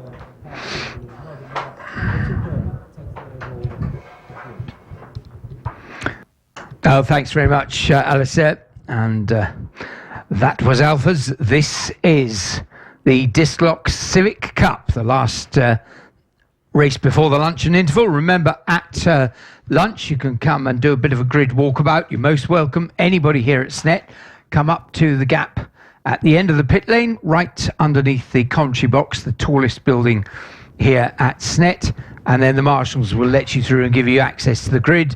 And today it'll be the turn of the Formula Fords on the grid, so you'll be able to see the entire grid full, chat to the drivers from many and various countries that have entered the championship this year, and also have a look at some of the repaired, we hope, machinery. We hope they've all been repaired by the time they get round to us. But at the moment, the last race before lunch, Disclock Civic Cup, is lined up down below us, and on pole position, number 48, Lee Deegan, has alongside him 25, Dan Hobson. Second row, 77, Dan Reason, and 51, David Buki. On the third row, 81 is Lewis Rose and 24, Ben Sharp. The fourth row, 63, Phil Wright and 4, Martin Dalzell. On the fifth row, 37, Bruce Winfield and 45, Alistair Camp. The sixth row, 75, is David Vincent. 22 is Jason Ballantyne. Seventh row, 26, is Morgan Bailey, and 211 is Michael Winkworth. On the 8th row, 195, Paul Taylor, and 71, Max Lewis. The 9th row, 28, Chris Miller. Oh, I beg his pardon, Chris Mullen, I should say. And 55, Chris Cooper. Cooper. An awful lot of Chris's on that row. Away they go on the green flag lap. On the 10th row is number 8, Aaron Rose, and number 15, Luke Handley. On the 11th row, 23, Tim Evans, and 9 is Paul McHugh. On the 12th row, 140, Damon Harris, and 60, Mike Ballantyne. And on the final row, 13th row, 83 is Craig Carter, and 133, Andy Hart. Right, Disclock Civic Cup. And as Alistair has been saying since we saw them, they've spent a lot of paint, or spent a lot of money on paint this series. Most of them fabulously turned out. Couldn't look better, couldn't look more colourful. We have one that is mainly black, which has become our friend because it's the one we can spot very easily. But no, really, really well turned out grid for the Disclock Civic Cup. They will be racing obviously just now, but also later on this afternoon as well. And nice to see a proper fat fleshed out grid there, Alistair. Yes, 26 cars on the grid, and just to if Robin hasn't confirmed this, I'm sorry if I didn't hear this, but it's a 15-minute race, not 20 minutes as marked in your programme, so just a 15-minute race for the Disclock Civic Cup, and 26 cars on the grid, and as we've just been saying, every one of them very colourful indeed, certainly a feature of this series. I suspect it's not paint, it's wraps these days, isn't it, that they use to put the colours on these cars, but they look great as they make their way round down the Bentley Straight, around down to take their grid positions once again. 2 races for the Civics this afternoon. Races 9 and 13, so they actually close the programme for us this afternoon. And the grid for race 2, this always shuffles things up for race 2, is the race 1 result, top 10 reversed. So the winner sits on the 5th row for the second race. And similar to the Formula Fords, they actually have a draw of a numbered ball from a bag, and the number that was pulled out for our third race was 8. So in fact 8 cars being reversed on the Formula Ford grid, but it's 10 for the Civic Cup. And they're close anyway. In qualifying, the first 8 cars covered by just about a second. And the pole position time of Lee Deegan, 2:12.381, and alongside on the front row Daniel Hobson, 2:12.394, which is 0.013, isn't it? So 13 thousandths of a second difference between them. And not very much further back to Daniel Reason and David Buki, 2:12.524 and 2:12.640. So we really are talking fractions. And in the days when the timekeepers used to use manual watches, analog watches, a tenth of a second was about the best they could do, and that was going some. Amazing, the timekeepers in those days using eyesight and analog watches, but they only timed to a tenth. So we'd have had 6 cars on 2:12 at the front of the grid, and it would have gone to the driver that set the time first. Yes, something that still pertains today, of course, as well, which is a nice hangover from how things were. Yes. So we've got the cars coming back to the grid. It'll take a few moments for our grid marshals just to confirm they're all in the right position. They're doing very well, actually. They're all pulling up into their positions. And if you can see the grid, you'll see that with closed wheel racing, we have a genuine 2x2 grid with drivers right next to each other. In open wheel racing, there's always that gap between them. It's a 1x1 grid for safety. So the last few cars coming into position, and then the marshal standing there at the back of the grid with the green flag, which is quivering at the moment, just waiting for the last couple of rows to get into position. He'll walk across waving the green flag, which is the signal to our starter to put the red lights on. And the green flag waves. We've got one car starting from the pit lane, and that is Martin Dale, number 4 from Lincoln. So a pit lane start for number 4. But everybody else on the grid, and away we go for 15 minutes of racing, and a good start from pole position for 2017 champion Lee Deegan as they go down towards Riches for the first time. And let's see, as they turn right, who's in second place. Well, I reckon that's the black car, our friend Daniel Reason, because and we've got some dust kicked up on the outside of, and one car spinning to the inside of the track but didn't contact with anything as far as I could see. So no yellow flags, but one car dropping right to the back, and that had a white roof, so we don't know who that was.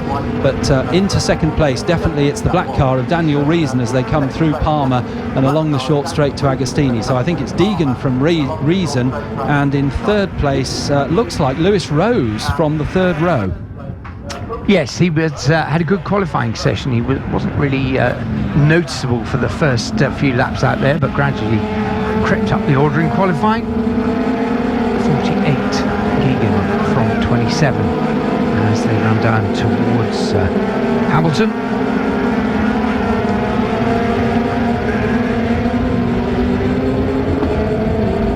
And through Oggies up towards Williams, and then the long old, they should get, because they got a kind of chunky shape, they should get a reasonable toe down the Bentley Straight, I'd imagine.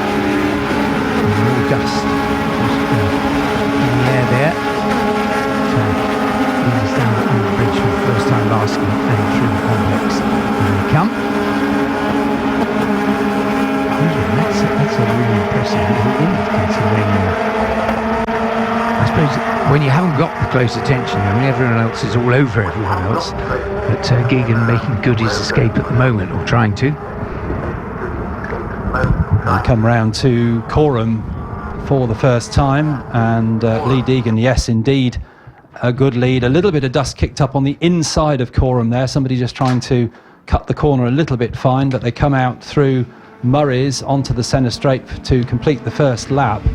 And former champion Lee Deegan it is who leads, late entry in the programme, across the line for the first time. Second place, it's Daniel Reason. Third place is the 81 car, as I thought, of Lewis Rose. Then it's 51, David Buki in fourth place. In fifth place is number 22, which is Jason Ballantyne, all the way up from row 6. And completing the top 6, number 63, Phil Wright. So a little bit of a shuffling round of the grid order as they came over the line for the first time. Yes, it's interesting, Jason Ballantyne, because once again in the qualifying session, he was right near the top for about the first third to half of the session, and then dropped away in times towards the end. So you could say that maybe he's racing in a more apt position at the moment than perhaps his qualifying would have shown.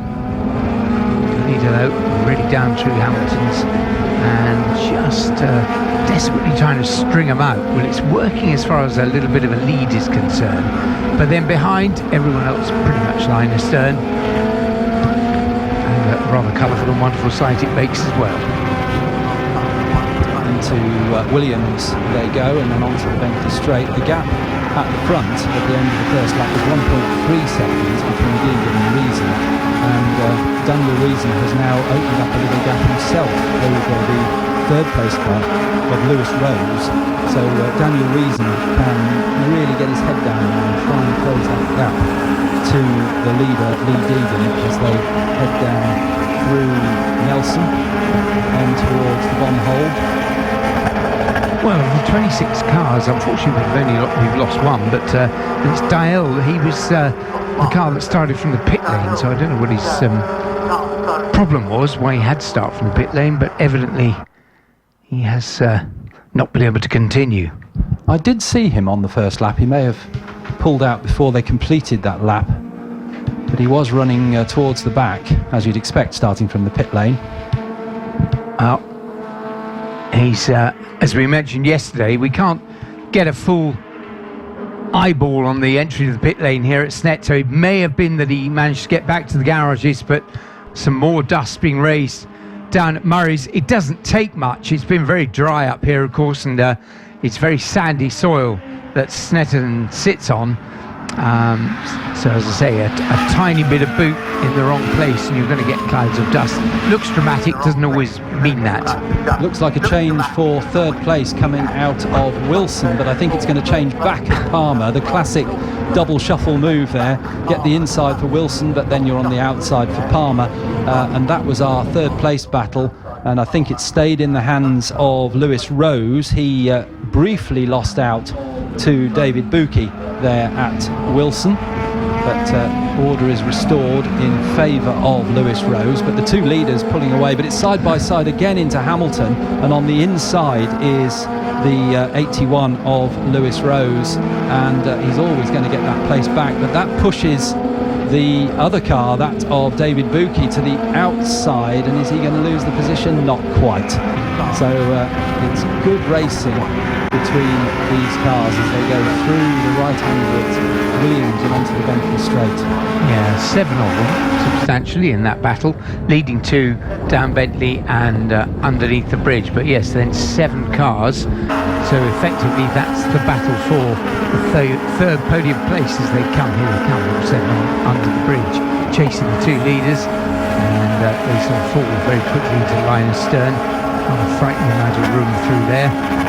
So all safely on board, and I tell you what, the next 2 cars as well. Lovely battle, not that far back down the road. And it looks to me as though Ballantyne got through there at the back of the circuit up into third place. So that 3-car battle that we were watching has been switching around, because that's the orange and blue of of the first of the Ballantines. In fact, there's two in the race, of course, and it's Jason Ballantine from Penrith who is in that third place as they come up towards the timing line, and he's pushed back 81 Lewis Rose, who lost out at the back of the circuit. But that battle at the front there has closed that second group up, and there's about 7-8 cars.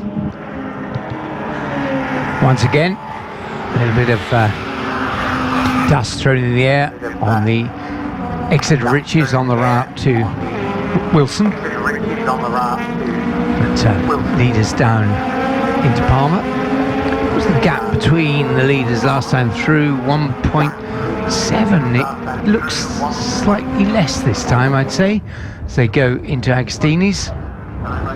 And big changes again for third place, because Jason Ballantine is now in 5th or 6th place, in fact. And as they go into Agostini, we're looking at Lewis Rose in that third place once again, and up into 4th place. It looks as though it might be the 63 car of Phil Wright, but can't quite see through the... Yes, green, silver and orange it is in that place as they come out from behind the tree. So they go off towards Williams. So now Lewis Rose and 63 Phil Wright, and then 22 Jason Ballantine, who's made his way all the way up to third. He's now 6th. And then it's David Buckley, I think, next up. But that battle there, I was going to say midfield, but it's not. It's for third place. It is very close indeed. Yeah, lovely stuff. We've just been getting, I should say, some slightly revised timings to reflect the altered timetable to this morning's racing. Just, it will only affect the grid walkabout, but more of that when this race finishes. Lovely chance for anybody visiting here at Snetterton to come down and actually see the Formula Fords on the grid before they go out to race. So more of that later, but at the moment, more Civics than you could shake a stick at. We've got our leading two coming to the line, and then still that pack of 7, well, 8, 1, 2, 3, yep, 8, almost 9 as they come across the line. Plenty of side-by-side action across the timing line as they're going down into Riches. They'll all have to sort themselves out before they turn into the right-hander. And another big cloud of dust, and that came from the third-placed car, which was Lewis Rose. Ran wide at Riches, and I think he lost at least one place, getting himself back on to the black tarmac from the dust on the outside of Riches. And that moves up into third place. Phil Wright, number 63, chasing after the leaders. Talking about the leaders, it's only 1.3 between them now, so Reason closed the gap by 0.4 of a second.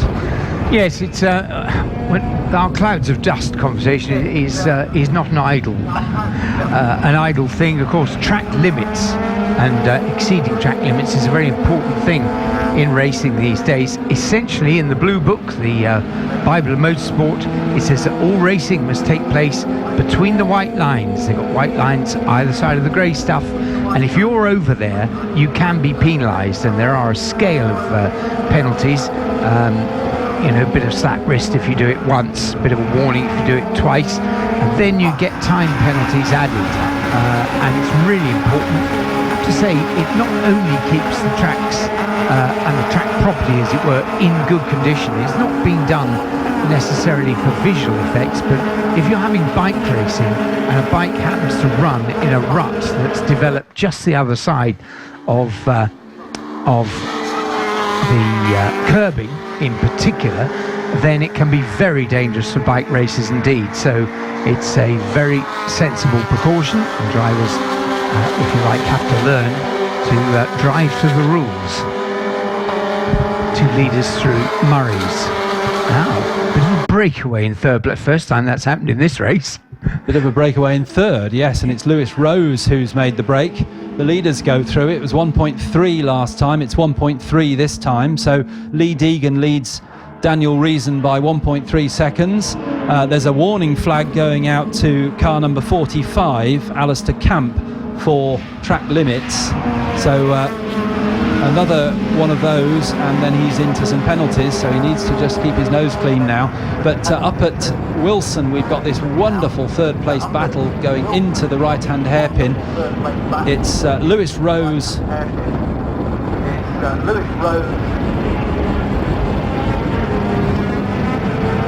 At the head of the second group, with the one broken away now being Phil Wright. Phil Wright, yeah, that's it. He's pulled away, but I don't think he's close enough to mount a challenge in the remaining 3 minutes on the two leaders. They've really been pulling away the whole race, but there's the third place car coming out of Agostini.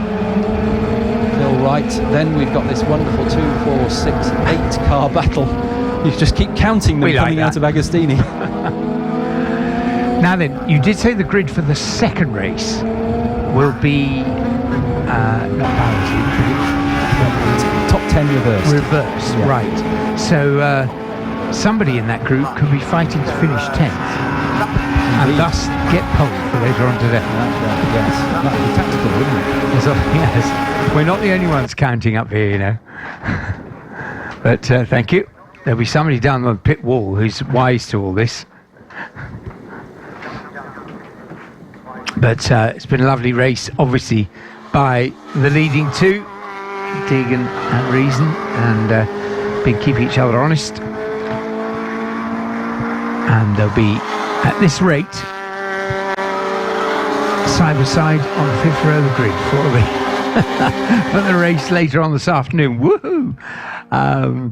Certainly out of that second group, there have been a number of drivers who've shown themselves capable of running at the front should they get a decent grid position and a decent start. So it's I'm just kind of interested in who's running in 10th place at the moment. There goes third, and it is number 24 who's in that queue behind, and that is Ben Sharp. Ben Sharp actually started 6th on the grid earlier, so we know he's got the turn of speed. He showed that in qualifying, and if things stayed exactly as they are now, he could find himself on pole, and that could be a very interesting afternoon for Mr. Sharp indeed. Leaders making their way down for the last time to Agostini. They're on their last lap, and it is Lee Deegan leading Daniel Reason. Then in third place, Phil Wright. Then we've got this 8-car battle for 4th place, which is in Agostini, going through the hairpin left. And it looks to be Lewis Rose ahead of Jason Ballantyne for that 4th place as they turn through the right-handed Oggies. Much line astern now, no side by side as they go through the right-hander. The leaders, meantime, are on the Bentley Straight, making their way down, go under the bridge and turn left at Brundle.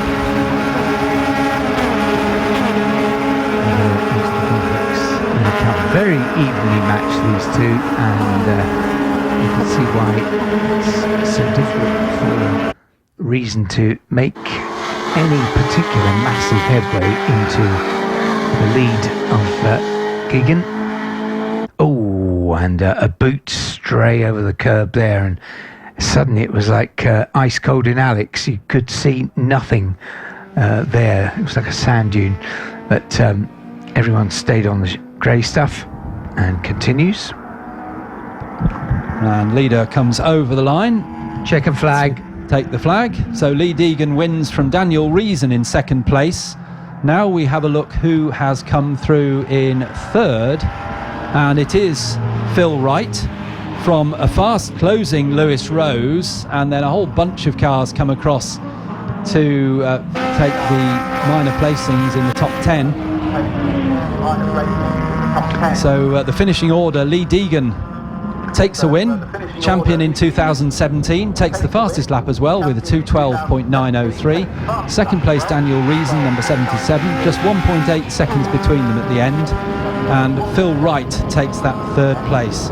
So 26 cars on the grid. I don't think we how many retirements? Just the one retirement from the driver that started from the pit lane. Fantastic reliability from the Civics.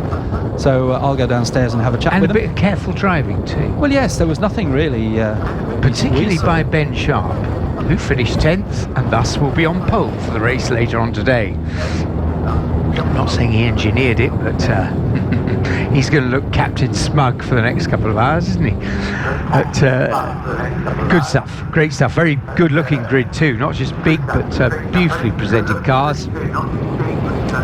And I noticed that Dan Reason at the end of that, as he crossed the line, his arm came up and he was punching the air, and obviously remarkably pleased with his second place and the fact that he was bit by bit reeling in the winning car towards the end there. Now, next on the agenda is, of course, the luncheon interval. Should remind you that there will be still a grid walkabout during the lunch break. Lunch break's running slightly later than planned, but I've got a revised timetable here which suggests that at just after 2 o'clock the cars, the Formula Fords, will be released from the assembly area to the grid. And if you want to come and look at the Formula Fords on the grid here at Snetterton, please do, you're most welcome. The walk will be opened at 2:04, and you can access the grid. It's here at the end, top of the pit lane really, the gap between the hospitality suites and the commentary box, the highest point here on top of the control tower at Snetterton. Everyone is most welcome. You will get a chance to walk up and down the grid, have a look at the cars, by all means speak to the drivers or any members of the teams who are around, and there will be various warnings giving you message to clear the grid, because the first race, of course, after the lunch break will be for the 2019 Avon Formula Ford 1600 National Championship